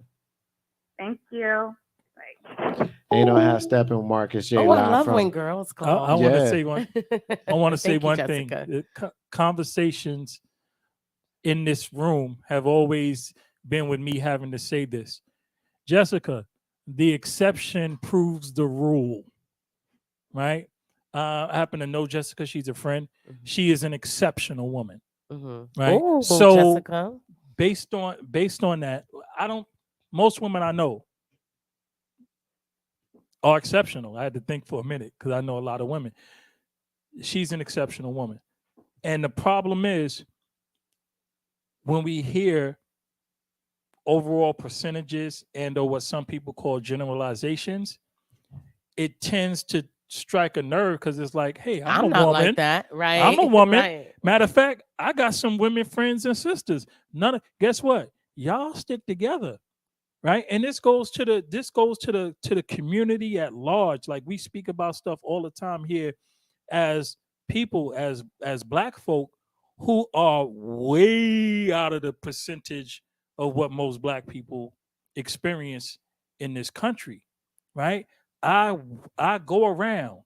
I know a lot of people in a lot of places, and I tell us the people, especially when the millennial age right now, for some reason, they don't understand how small of a group they are in the Black community in the successful range. In the successful range, yeah. Absolutely. They don't absolutely. understand how small a number they are because they all know each other. And I know Black people and Black women, I love y'all. And y'all, we doing it. We bossing up. We killing it. And y'all are such a small number.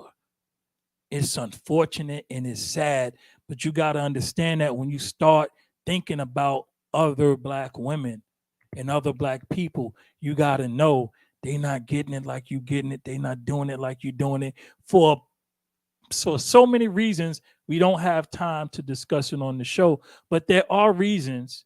Some are excuses, but the multitude of them are reasons. And we got to just remember that. Remember to stay acknowledgeable of your blessing and your covering, and be acknowledgeable that if you are living your best life with success and happiness, you are definitely an exception in this country. That's a good point. The other thing about that too is that things change, right? You can be extremely successful, smart, well put together, and meet a person and have a detour. No one is 100% consistent. No one is 100% always at their best. And to say that is to set yourself up because you don't acknowledge that even you, while being successful, and I'm saying that as someone who is successful, and the rule I always tell people, I'm a certified coach in 5 areas. One of them is not relationships, not one. Now, I am not a certified relationship coach, and nor do I spend my time coaching in that area, because I recognize that as a space where there are things in my life that make me incapable of spending a lot of time there unless I'm working on self, right? And when we really look at how I don't care what anybody says. Men benefit more from marriage, and they make smarter decisions about who they marry. They absolutely do. They will leave the most beautiful woman you ever saw to marry the woman that is useful. And they will tell you, my wife is, she's all right. I mean, she cute, but man, I heard a man say it the other day. I literally heard a man tell another guy, yo, and now this is a man who children, wife, been married to his wife since right after college, speaks the world of his wife. I heard him say to another brother, come over here and look at my ex. This is the one that got away. And it's not that she's the one that got away. It's the one that he let go, because the utility of the woman that he married was what he prioritized. Men are conditioned to understand in this world that they should be serviced by serviceable people. Women have been conditioned, and you may not like it, you may not agree, and many of us don't operate in that space now, but we are conditioned to be serviceable. We are conditioned to be servicing. We are conditioned in our communities. You can see a household with 5 children, and one of them can be a girl. She's going to do the household chores depending on when she was raised. And the boys are going to take the trash out. I love that you make that point, because often we don't like to acknowledge what is fact because it's not packaged the way we want it to be packaged. And the reality is what you just described. The reality is I don't follow him, and I don't like him, but whatever. I don't follow him, and I don't know enough about him to even address that. But I've heard his name, and Kevin Samuels, please we don't mentioned. say that I'm agreeing with him, because that makes me Oh, no, feel no, like No. We're saying the We're talking packaging about thing that you package. mentioned. Yeah. Okay. Like But go ahead. we spoke about it earlier. The Okay. trash can lid. Gotcha. I mean, I just think that, the way you set it out just now, Steph, is brilliant, because it's the patriarchy. And I think we don't speak often of the patriarchy that we are in. We as Americans, we as humans, we as people, Black people, uh, we are culturally conditioned a certain kind of way. And that's what patriarchy is all about. When you're raised in a home where mom cooked and Every day, 3 and times every a day. single day, even if she went to work, she still came home and cooked, and dad did whatever it was that dad did. It is what it is. But if that's what you saw, then that's what you are expecting, to receive. And the whole idea of, you know expecting service, and not to make the terminology, make you feel away. Just, take the spirit of what we talking about here. That's what it is. When you worked all day and you tired, and you expect a hot cooked meal from Boots someone off at the door. who worked all day. Mhm. You know what I mean? Like, it is a real thing. So you talking about, service, and then you talk about the household where, I was just having a conversation with someone recently, and it wasn't in the context of Black American, but in the context of a Caribbean household where, Mm. the daughter is expected to be a certain kind of way to service her brothers, not even her daddy, Yes. but her brothers, and being trained Get your brother's plate to fixed. to train, that are trained to treat their mates, their future mates, the same way. Mhm. Let me get some comments in. One comment, our sister Monique is listening, and thank you for being with us tonight. Much love and respect to you. And I love her comment. It says, interesting, you were right. I don't feel I'm in a minority among other Black women because all of my friends are on point. The reason why that comment sticks with me is because it's very similar to what I've always said. When we talk about brothers who don't do what they're supposed to do by their women, or brothers that don't do what they're supposed to do by their children, and that sort of thing. And, the deadbeat dad type of thing, the guy who's running from child support and that sort of thing. And you will often hear my refrain on this show for the whole 10 and a half years that I've been on radio.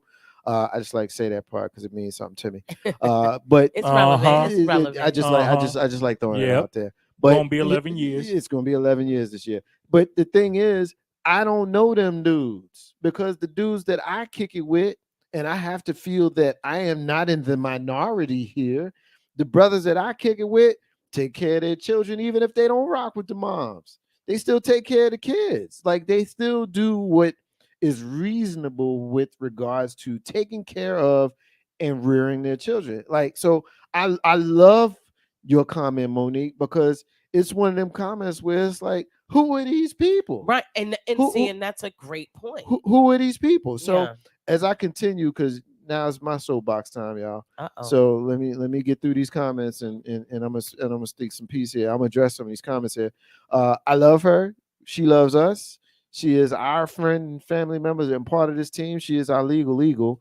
Tamika Robinson. Hey. She says, I agree with Steph. Legal. Most men, I agree with Steph. Most men are trained to acknowledge marriage is a business and to choose wisely, and women are still looking at marrying for love and love alone. When I used to say that on here during the love revolutions, I used to get all kinds of heat. And I got heat in my own house when I said that love was a marriage was a contract. It is. And, it is a contract. Like, yeah, it's your business partner. Now, how you feel about them is your business partner. How you feel about them aside from that is for you and her to deal with. Yeah. But the reality is, you would be wise to hitch your wagon to somebody that move like you move. If you want to have peace. And it's fine that it just so happens that you love how they move. move. That would be ideal. Yeah. Let me see. Let me see if I got more comments in here. All right, it's so many coming, and I've been putting them up there. Sue says, both my parents cooked, but mom did most of it. I love that comment because that is the same type of existence that I grew up with. Both my parents cooked, both of them. Which is unusual based on your parents' age. So shout out to them, because that would have been ahead of your dad's time. What I saw when I was growing up was, both of my parents went to work, and mom was the one who would come home and cook. But if she was not there and could not, my father made sure we ate. Mm-hmm. And if that meant that he had to cook, then so be it. And that's what I grew up seeing. It wasn't like no thing to me, until I grew up and really understood the patriarchy and how some of us, and I say us, not them, some of us dudes is lazy as hell when it comes to that, and many of us are guilty of that. Tamika says, I can't tell you how many times I have divorce consultations. I hear from the estranged wives, they saw things they just chose to ignore because they love that person and were loyal to them, irrespective of evidence staring them in the face. My only caveat to that comment is that is a parallel situation. Yeah, that does happen on both sides. That's a parallel. That's a parallel situation. I would wager she would tell you. Men usually swallow that.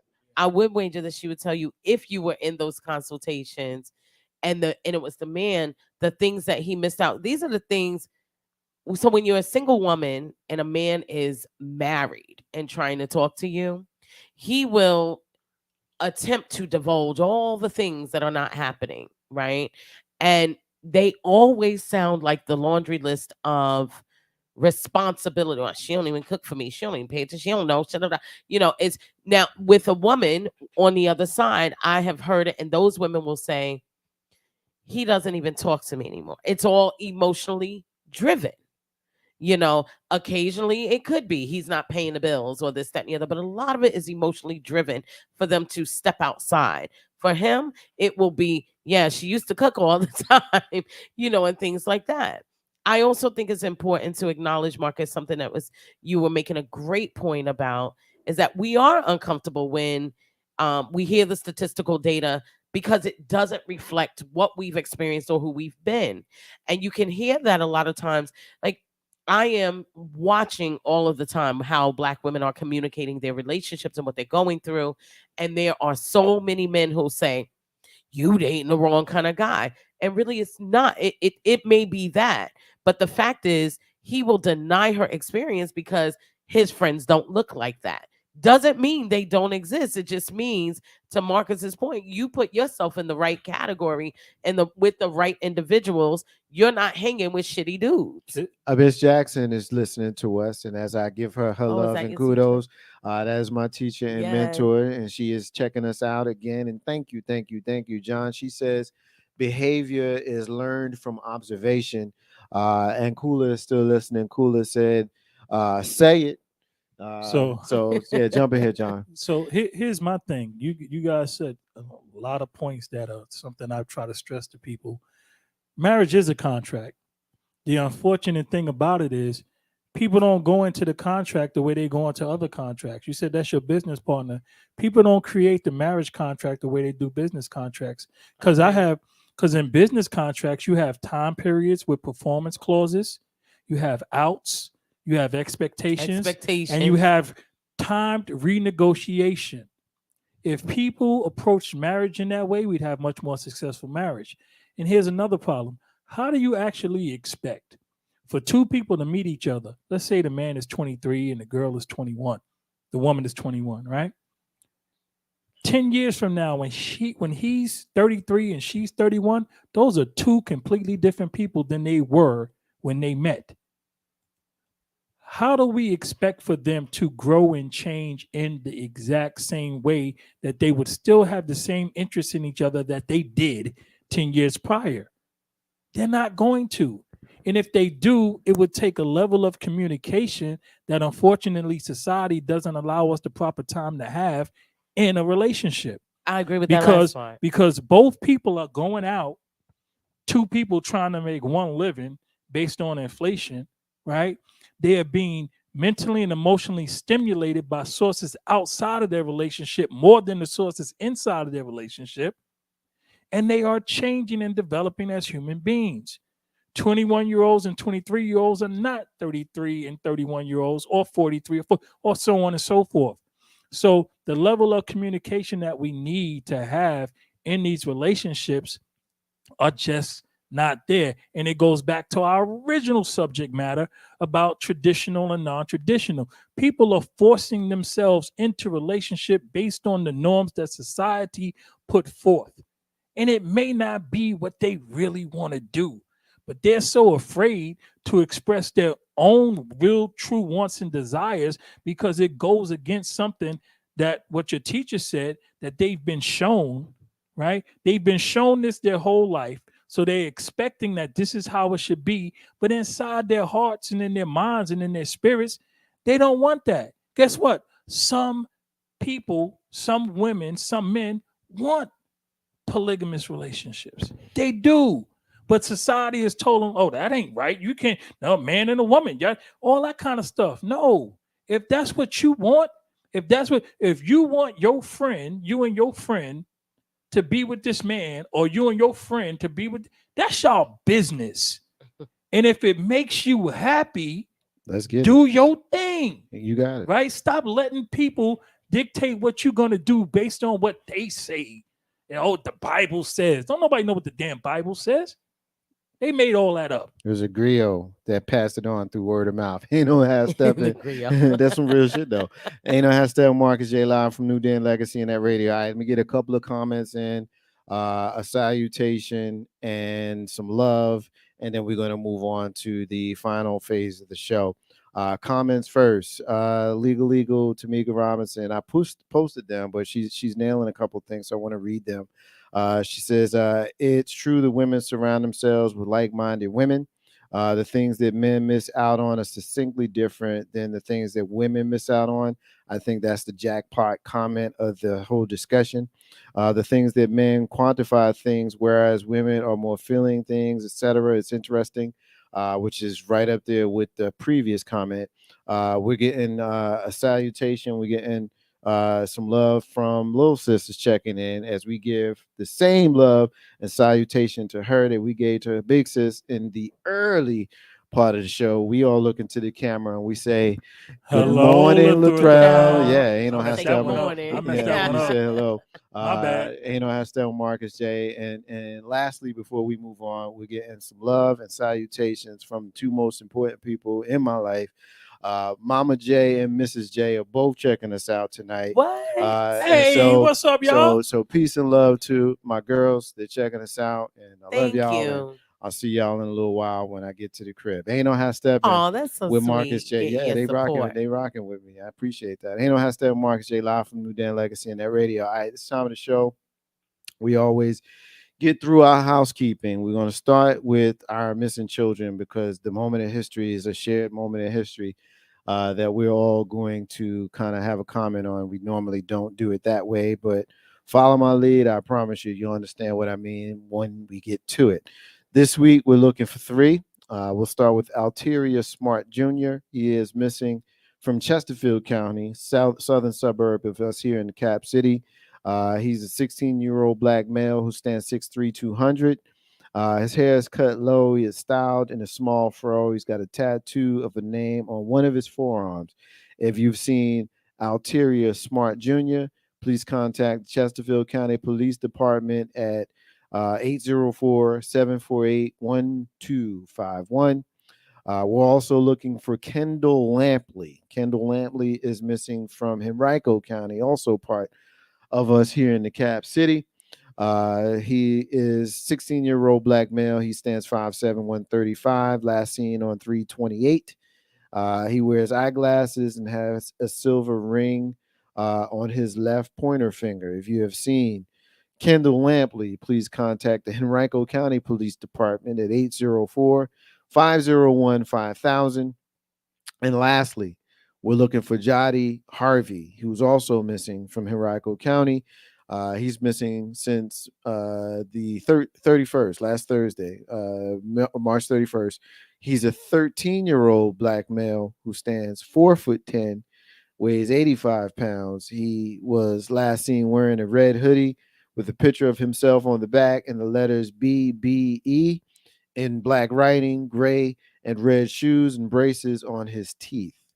If you have seen Jody Harvey, please contact the Henrico County Police Department at 804-501-5000. So as we recap, we're looking for Alteria Smart Jr., we're looking for Kendall Lampley, and we're looking for Jade Harvey.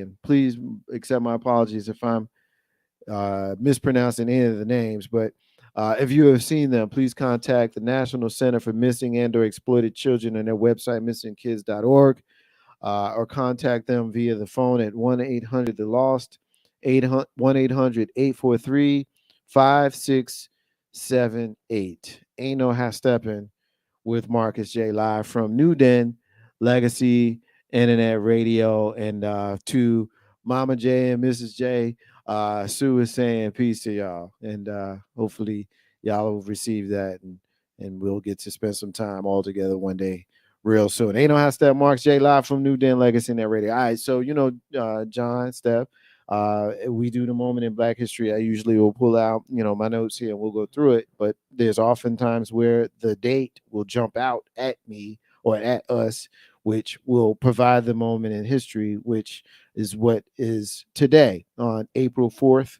1968. Reverend Dr. Martin Luther King Jr. was shot in the face by someone employed by the United States government by the name of Lee Harvey. John Lee Harvey. That's Kennedy. What's the dude saying? Damn. Yeah, Ain't it Richard something? No. Good grief, I didn't forget. How did we forget that? Yeah. Because it's unimportant, because he ain't kill. He shot him, but he ain't kill him. Yeah, it is definitely important, and sometimes the names escape me. James Earl Ray. James Earl Ray. Was escaping me, and my apologies. But the United States government did come out later on and apologize for that killing. And so when I say, when I say that, that is the spirit of which I say it. But anyway, I just like saying it because I know that there are those who listen and those who follow who don't like to hear that.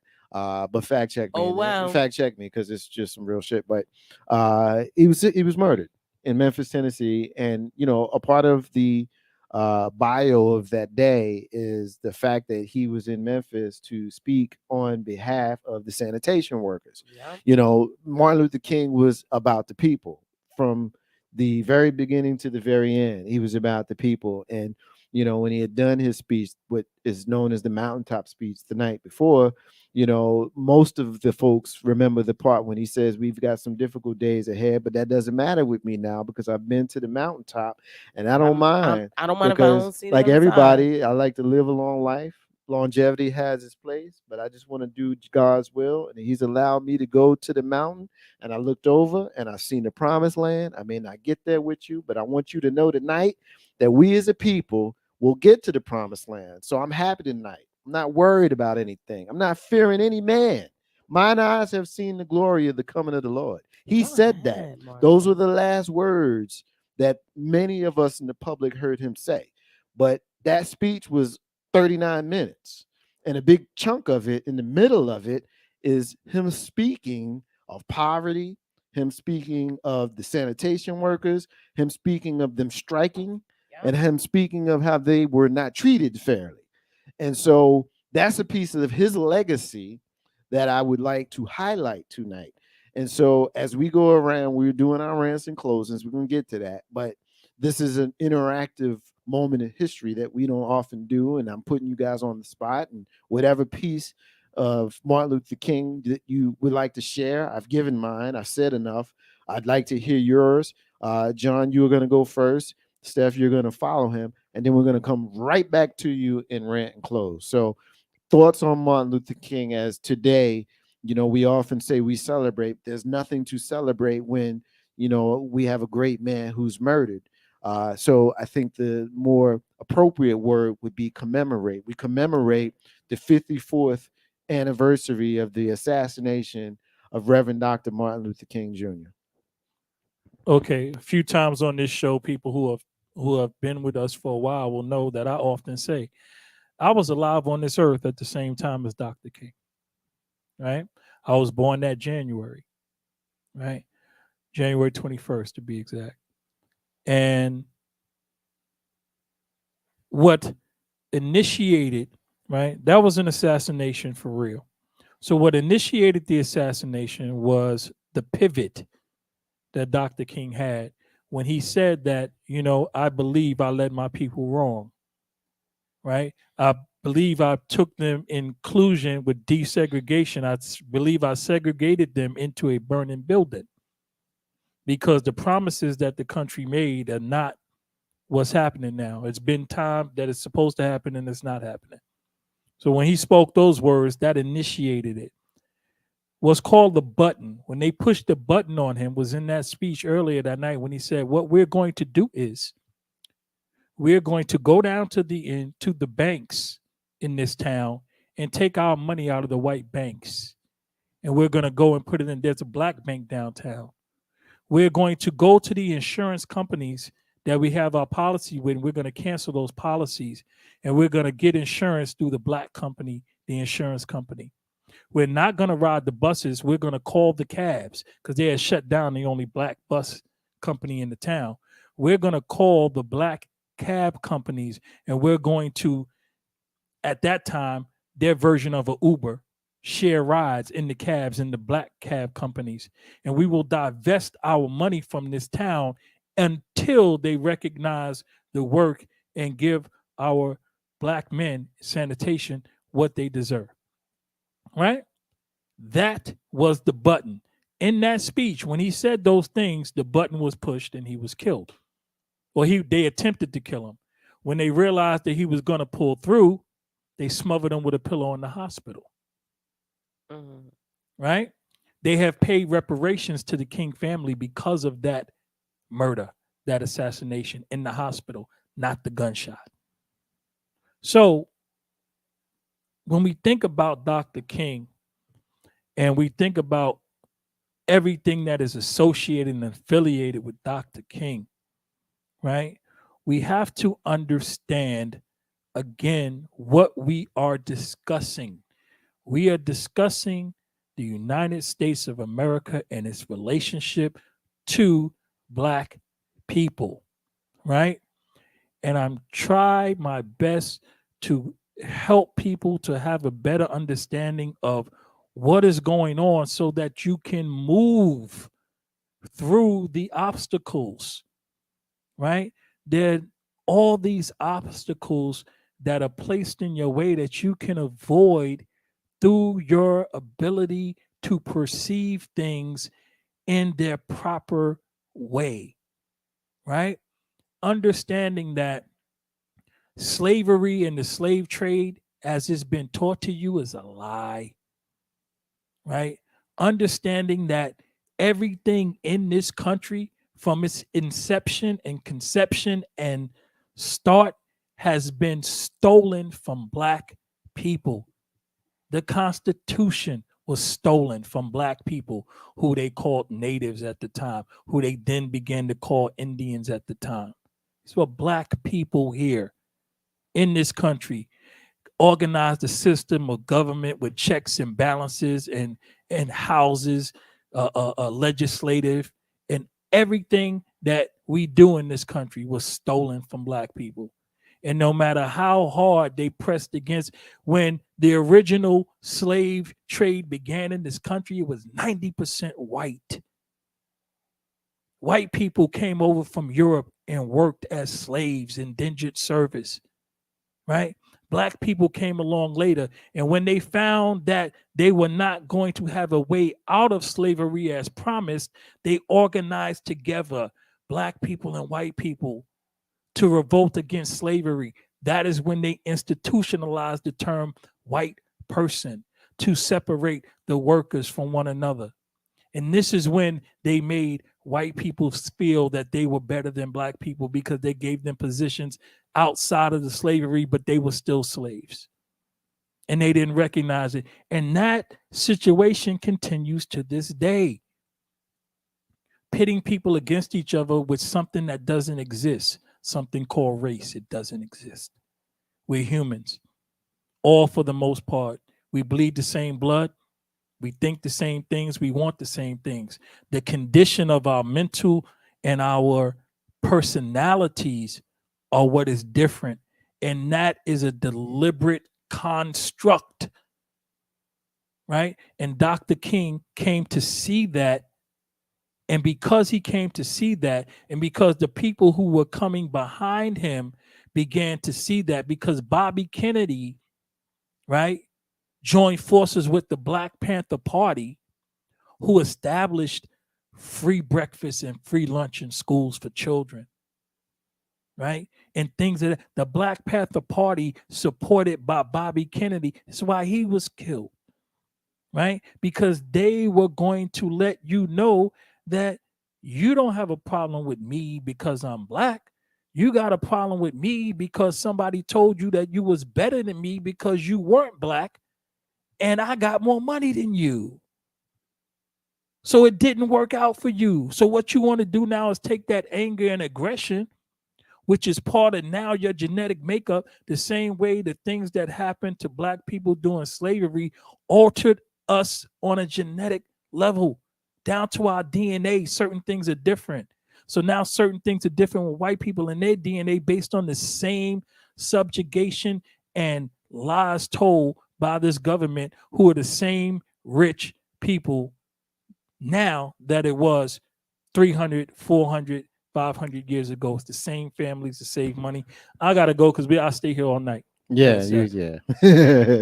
You know, I have Steph Marcus J live from New Dan Legacy Net Radio. Steph, your word on the topic. What's your thoughts? You know, it really just boils down to, and I'll keep it very simple.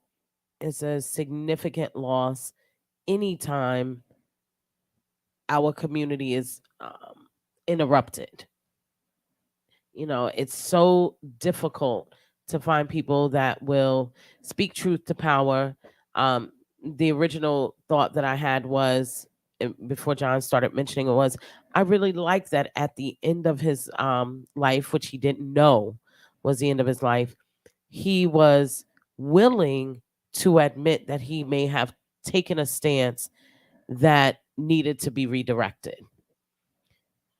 If you think about how people today, once they say something on air, on social media, on Twitter, whatever it's going to be, they aren't capable of acknowledging when something is wrong or may be wrong or may need to be changed. The fact that he was able to step back from something that he had been pushing for years, solidarity, collaborative working, really encouraging Black people to be more inclusive and open to white people as a part of integration. The fact that he was able to say, I might have gotten that part wrong. It's pretty significant, especially when it's the entire platform that you've been standing on for so long. It's always interesting to me every year around his birthday or even as a standard that people quote him.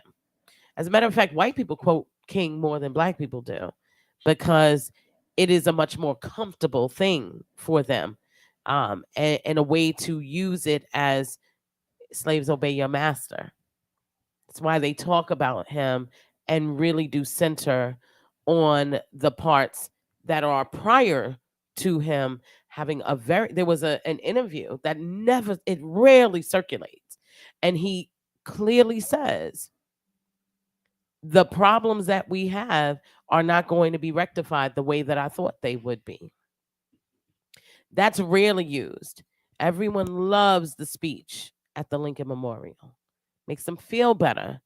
It gives them positioning. It requires us to be good and kind and magnanimous to people who are not good and kind and magnanimous to us. It is religion personified, turn the other cheek, so on and so forth.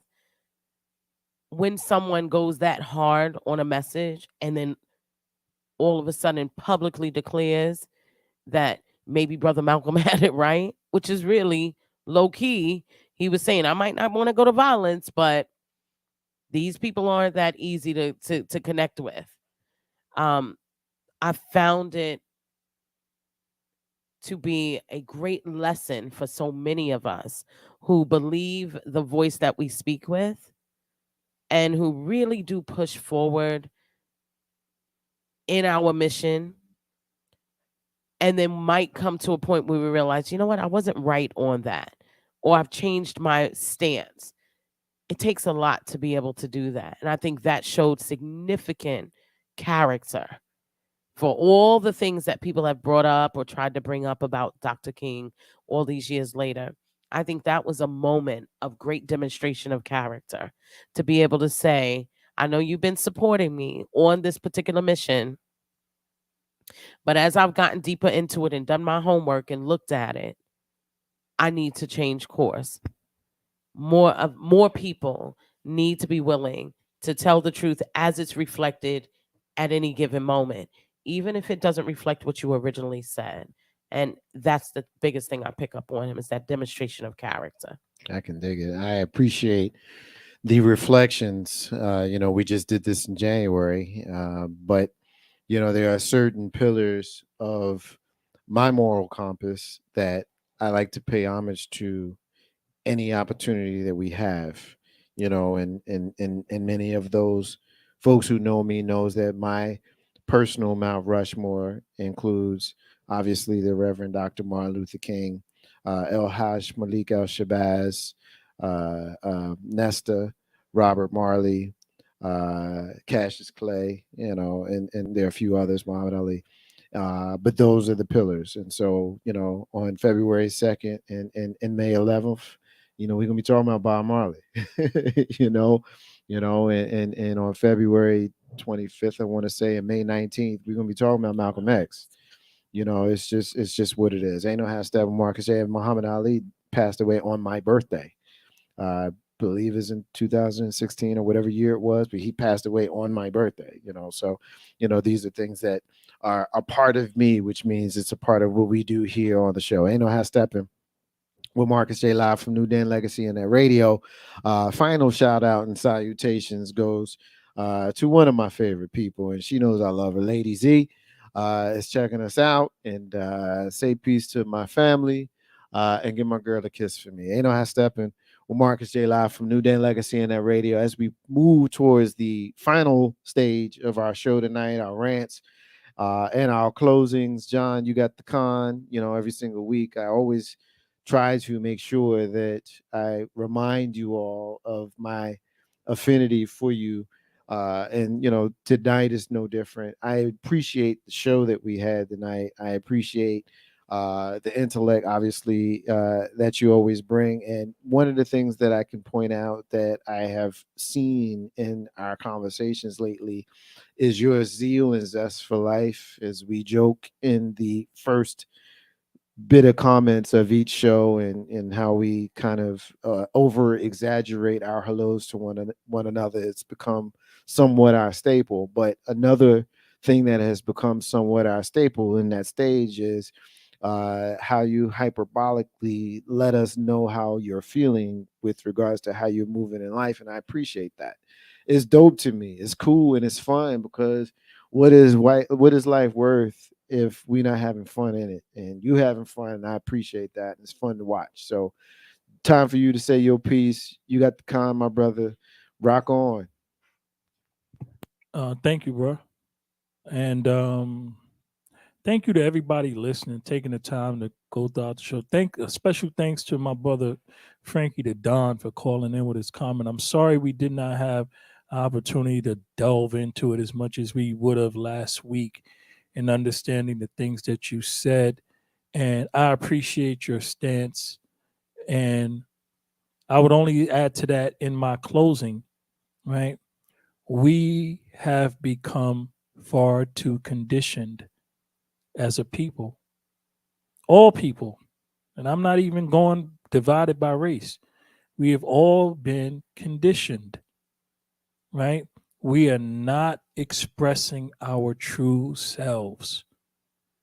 And that is because, for the most part, the vast majority of the people who are in the sound of my voice have not experienced, nor do they even understand the concept of self actualization, right? In this world, you are not supposed to be concerned with the basic necessities of life. Food, clothing, and shelter, general safety should not be what is the predominant thing in your brain. Because when it is, you do not have an opportunity to find that genius in you, that exceptionalism in you, that is supposed to make the world better, because you are too busy making sure that you ate, that you're not going to be cold or too hot, and that someone or something is not going to attack you and bring your safety into question. And because of that, the world misses out on so much light and goodness from all people. Everybody has it. And when you see people acting out and doing things, going back to the Will and Chris thing, all of that is psychological and emotional trauma brought on through psychological warfare and conditioning caused by the powers that be directly to affect people so that they can maintain the majority control over the resources of this one single planet that we all occupy. Right? The only way for one to have more is for another to have less. That is it. All money is fake. Value is a personal choice. What you choose to have. Kids in Somalia kick diamonds in the street. They're rocks.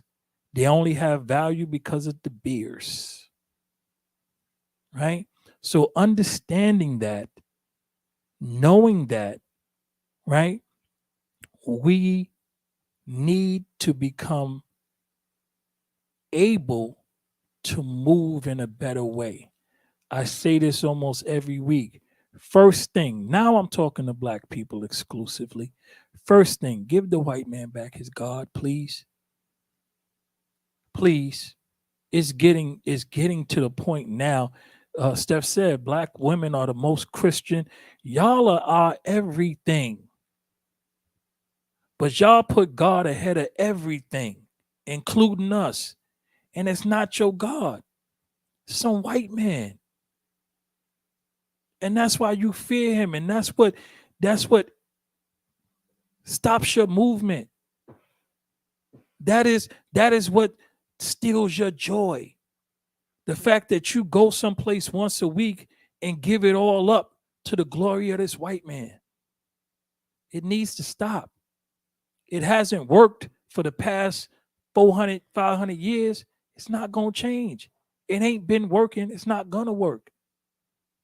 How do you talk about, I serve a better master? I serve no master. My favorite movie, one of my favorite movies is Guess Who's Coming to Dinner, the original. Sidney Poitier gives a speech with his father. His father says, you know how many miles I carried this mailbag so that you could have the advantages in life that you have? 75,000 miles I carried in the dark, and I mowed lawns in the dark so you didn't have to take a job that you could bear down on the books and do and become who you became, right? And Sidney Poitier's response to him was, look, if you carried it 1,000,000 miles, it don't mean nothing. Because I don't owe you anything. You owe me everything. You brought me into this world, and from the day you did, you were supposed to do every single thing you could for me. Right? So guess what? People like to talk about the grace of God and how God gave you life. What you owe him? Nothing. He owes you, and he loves you unconditionally, right? Because that's your Father in heaven, not your master. You don't serve him. He serves you. And he's giving you every single thing that you need to succeed. The laws and understanding of God is written in the hearts and mind of every single human being. You just choose to ignore it because you put another God before him, that white man. Because when you were in chains, the chains that were on your brain were never broken. You believed that book. You believe the parts that they took out and chose to make it slave serve your master. Who told you was a slave to begin with? And who made the white man master? The white man, of course. And you still hold on to that. You got to let it go. If not for you, for your children. If you can't let it go, I understand. It's been drilled into your heart, right? But stop dragging your children into it. Dragging your children into the church and making them victims of the same foolishness that you're a part of. At least allow them the opportunity to develop into the human beings that they need to become with the knowledge of themselves, not the knowledge given to them by others. Because if you leave a person alone, if you don't mess with them, they will develop. They will come to an understanding. They will research and understand on their own, right? And people often talk about reparations. Forget about reparations. Just leave us alone. How about that? That's the reparations we need. Get your knee off our neck. Because if you just let us do what we do, we're going to be great, right? And I'm going to make this a little bit short. I'm going to close this out. I want you to think about anybody living in a major city, right? Anybody living in a major city, any place in the United States, you know what you got in a black neighborhood? A highway running through the middle of it. A direct design by this government to hurt black people. Think about it. It's not a joke. It's the truth. Every major city has a black neighborhood, and through the middle of that black neighborhood is a highway. I could see the one here in Richmond from this window. A major highway. Every city. And some cities that have multiple black neighborhoods or had multiple black, they have multiple highways. The Bronx, Queens, but right through the middle of the black neighborhood to destroy black people. Deliberate. And the government has admitted to it. And you people still want to kowtow to that and accept it and act like it's part of the situation and not determine things in your own community through voting through local elections, right? You want to conflate and misrepresent things like my vote don't count. The only vote that don't count is the one that don't get cast. Right? Because even if they don't count it, they know somebody made it. And that'll cause them to adjust their methodology based on what they see. Right? Voting isn't about electing people. It's about understanding the mood of the people and how they need to change things in order to maintain control. But if you're not showing them nothing, they know nothing got to change. It'll stay the same. All right? That's my rant. Ain't no half stepping. Marcus J live from New Den Legacy Internet Radio. It's time for Steph. You have the con, and what I will say to you tonight, Steph, is I'm one of those men who I want to acknowledge my blind spots. There's some that they're just going to be there, and I'm not going to compromise them. But there are others that most that I try to see and understand and acknowledge that I have a blind spot and want to do better. And one of the things I really love about you is you have a way of pointing them out, but not coming off in a way that's accusatory and harsh. And I like that because it gives me and other men, in my opinion, the opportunity to kind of see, what, maybe we should see this in a different kind of way instead of our male rose colored glasses. And you have a way of articulating that and reaching us in a way. And I appreciate that. When we have conversations that lend themselves to male and female differences, or black men and black women differences more specifically, you have a way of not, being harsh. And the male ego is fragile. The black male ego is fragile. Whether that's a good thing or not is for another discussion. But the black male ego is fragile. And not to say that there's an expectation of ease, because there's a time where brothers need to get punched in the throat. You being an asshole right now, but you don't often do that. You make your point in an intellectual way with the language that's understandable, and undeniably fair. And that's how I try to be when I'm on the other side of that conversation. And so I see you, and I appreciate you, and they see you too. So continue in your greatness, because it's palpable and we can see it. And I thank you for it. Can I come back every week? Because that feels good. Only you can come back every week, only on one condition. What's that? You got to promise to tell us what you're doing on Fridays. Oh, really? I will do that. I'll do a better job of that. And wear a bow whenever you can. And I will wear a bow. That's a guarantee right there. Yeah. Even with a hoodie on, I'm gonna throw the bow on. Yeah. Well, I'll say this. First of all, thank you, brothers. You are my favorite people to agree and disagree with. I see what you did there. Yeah, I see what you did there. As easy as you feel the explanation is, I feel it is to make the point. We have to make space for one another to have opinions, and to talk through those opinions.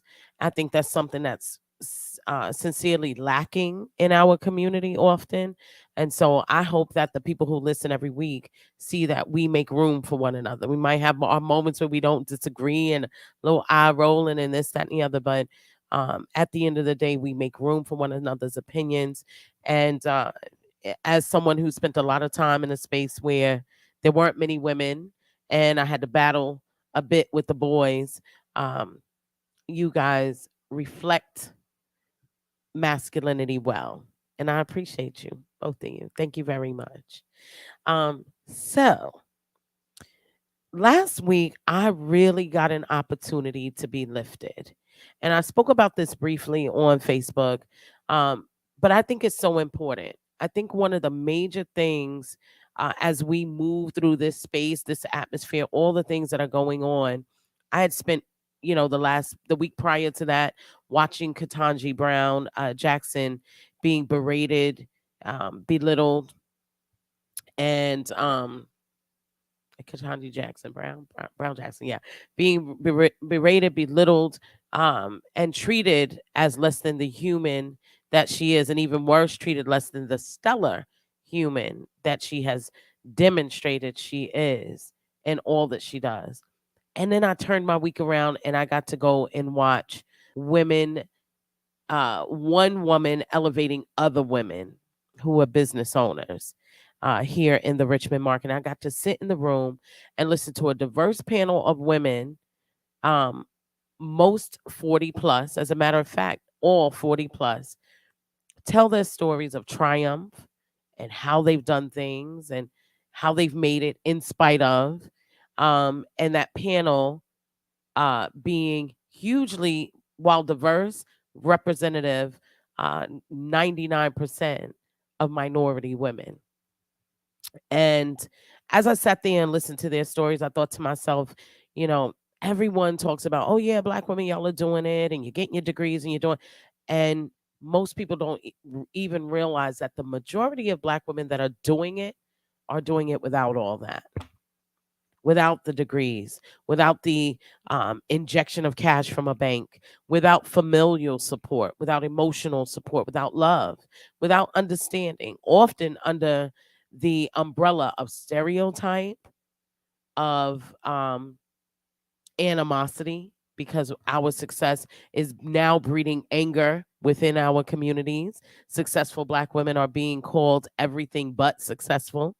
They are being viewed as the reason the community is falling apart. By the way, when Black women weren't getting these degrees, the community was selling drugs to Black women. So our success is not the reason you're failing. You've been doing that since the 60s. Just a little note there. And then on the other side, I got to sit down with a woman that is a real estate broker, a Black woman raising Black boys with her Black husband.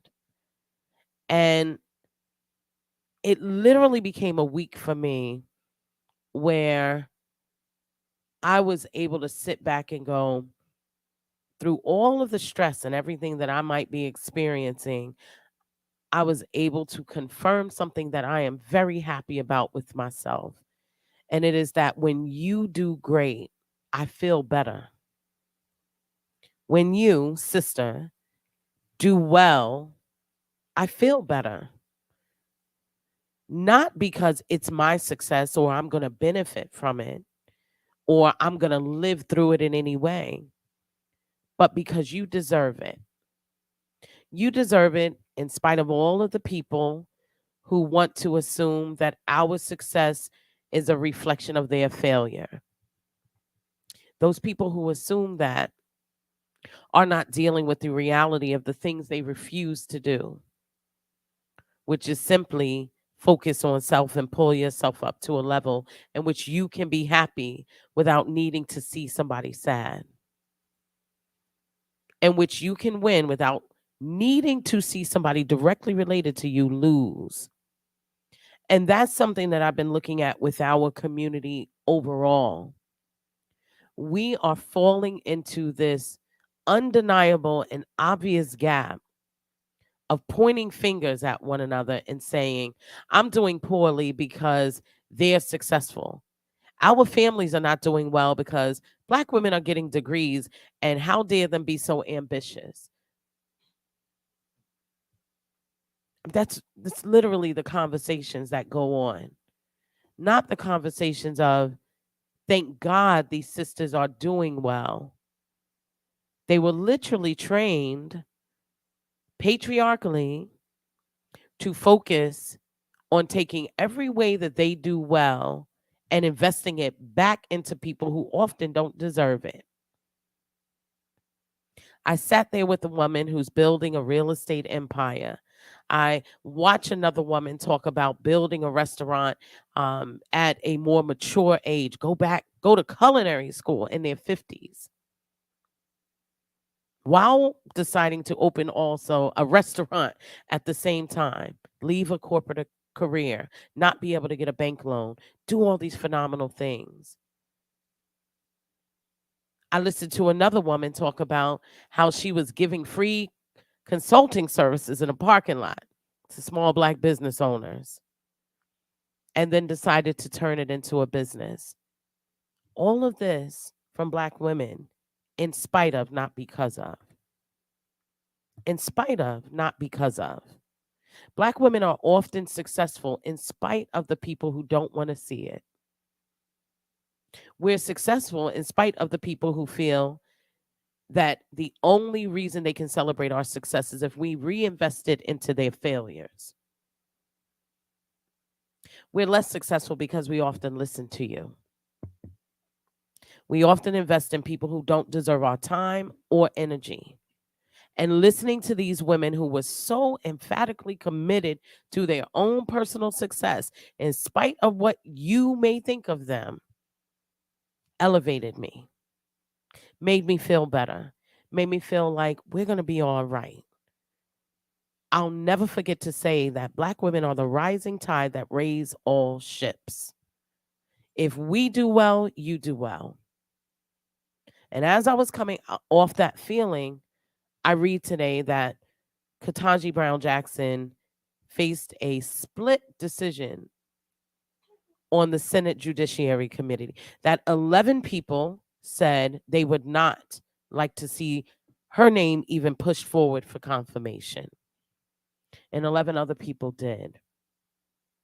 And many of the 11 people who said they do not want to see her move forward also talked about how awesome she was, how qualified, what a good woman she appeared to be, what a great judge, all of these things. None of them were able to say, I just absolutely don't believe she's capable of the job. As a matter of fact, the Legal Review Board, other justices, I should say other judges, have said how qualified she was. 66% of America want to see this woman on the court. And 11 white men,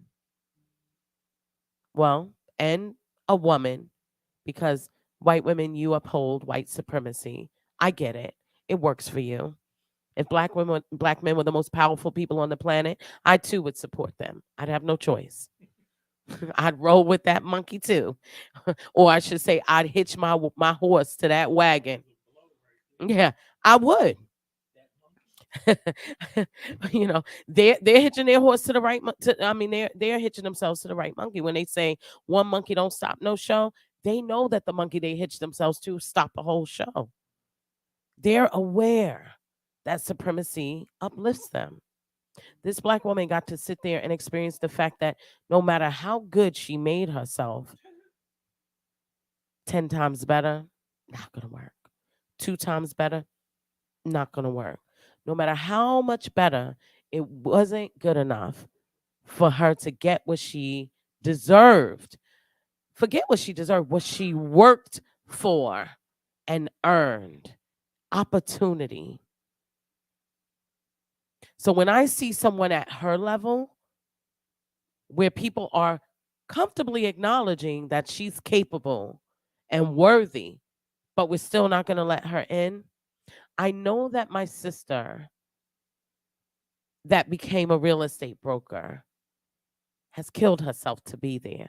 I know that my sister that opens a small cafe with no loans and no support outside of the familial support, which often is not about money, it's about love.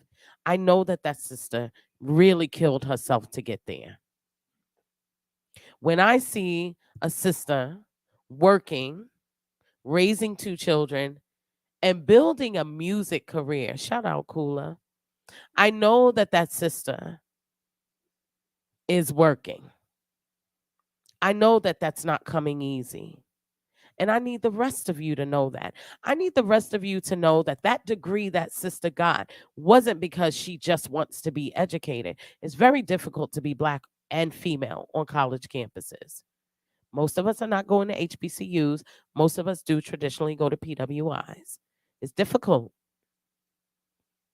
If she didn't do it not thinking of self. She did it sacrificing self for you. So when you see a Black woman doing what you perceive to be or to consider as well. She's doing well. She doesn't have to own a business to be considered that. But when you see her thriving, know that she's doing that in spite of her gender, and she's doing that in spite of her race, and she's doing that in spite of the fact that she is the whipping post of society. And she's doing that in spite of the fact that once she is successful, she'll become the bane of your existence because you're not successful. I will use my platform every single time to give Black women their due. These Black women come from the same Black women that nursed ailing Black men on plantations. We were present too. When you sit and talk about what Black men went through, remember that Black women were present too. We didn't escape the experience of enslavement. I read stories of Black slave women who breastfed Black men because they got no meal but still had to work in the fields. We are the rising tide that raise all ships. With us, your dock will never be dry. With us, your plate will never go empty. With us, your heart will always be full if you only would receive it. And that's my rant. I have Steppin Marcus J live from New Den, Legacy Internet Radio. Thank you, Steph, and thank you, John, for your final words of the night as I transition us to the ending of the show as I share with the listeners my own rant and my own closing tonight. I close tonight with sorrow. We and the Legacy Internet Radio family have suffered a loss.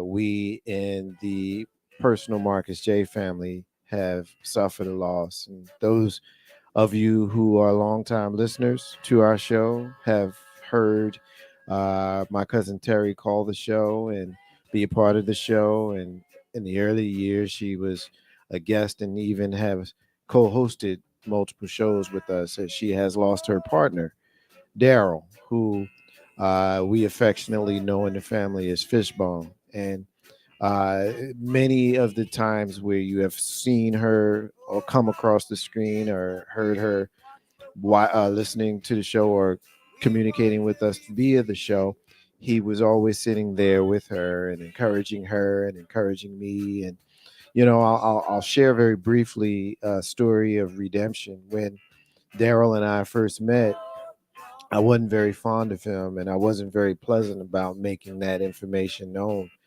And I refused to call him by the family name of Fishbone. That's, I guess, my way of kind of being a little bit of an asshole. But, he persevered. And it wasn't a matter of persevering in a way of worrying about what I thought or what anybody thought, which I kind of admired because I don't really care what you think either. And that was the energy that he carried. It's like, I don't care if you don't like me, like this how I move. And, you do you and I do me. And, I watched how he loved on my family and how he loved on my cousin. And I call her, of course, my sister.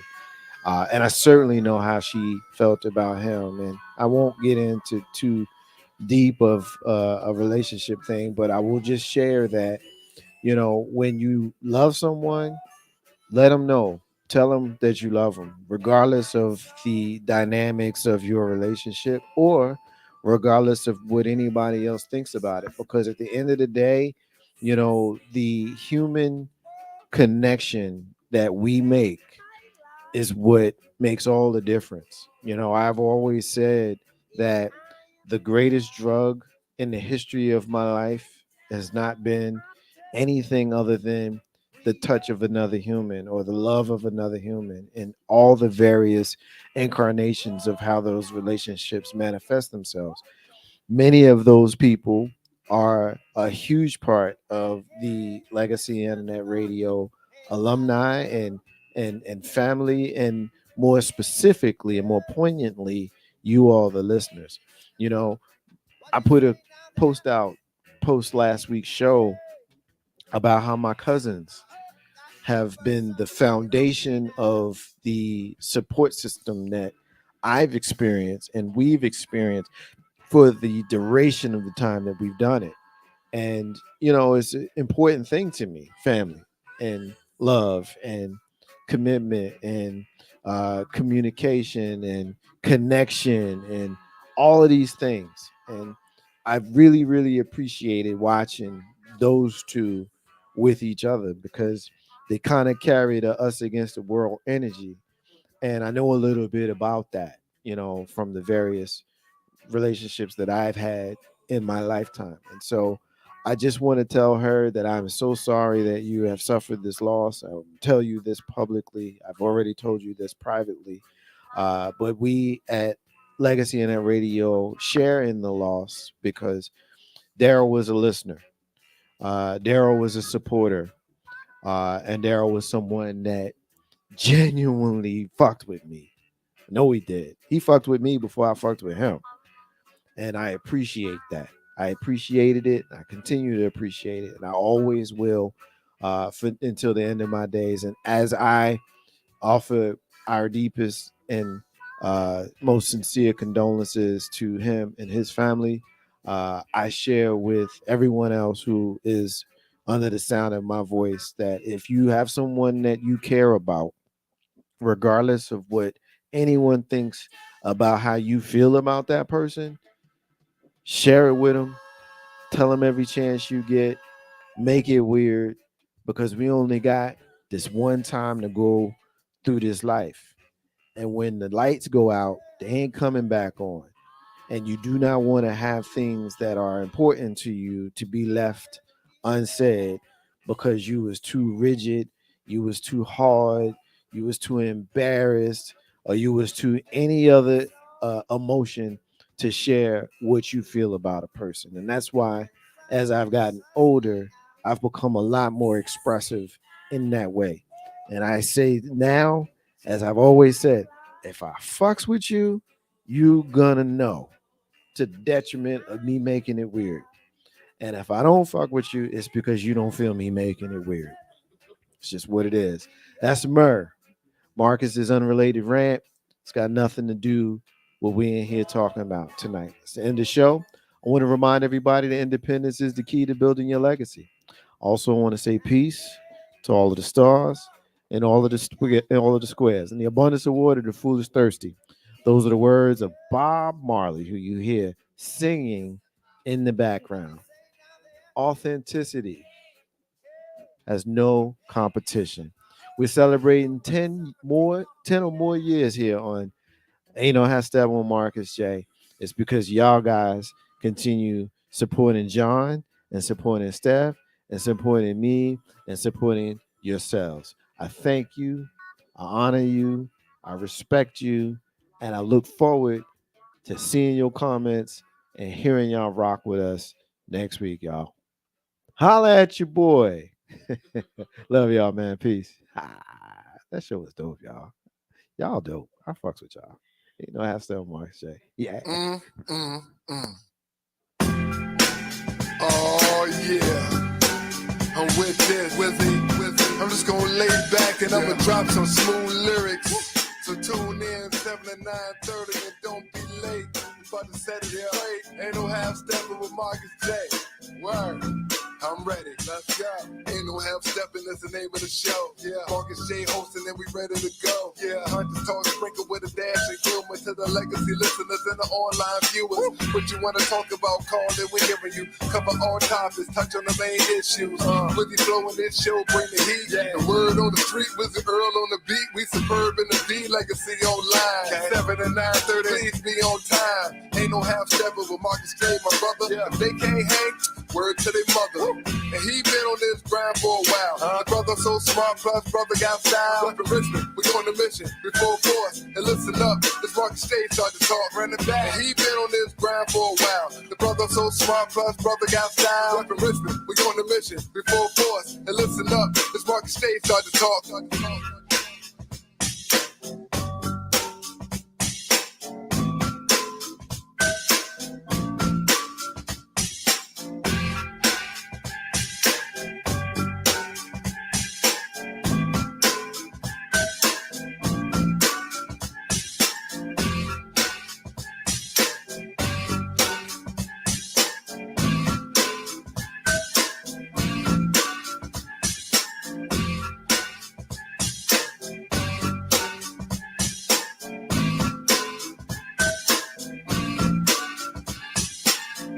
half stepping is the name of the show. Yeah, Marcus J hosting and we ready to go. Yeah, Hunters talk sprinkled with a dash of humor to the legacy listeners and the online viewers. What you wanna talk about? Call it, we're hearing you. Cover all topics, touch on the main issues.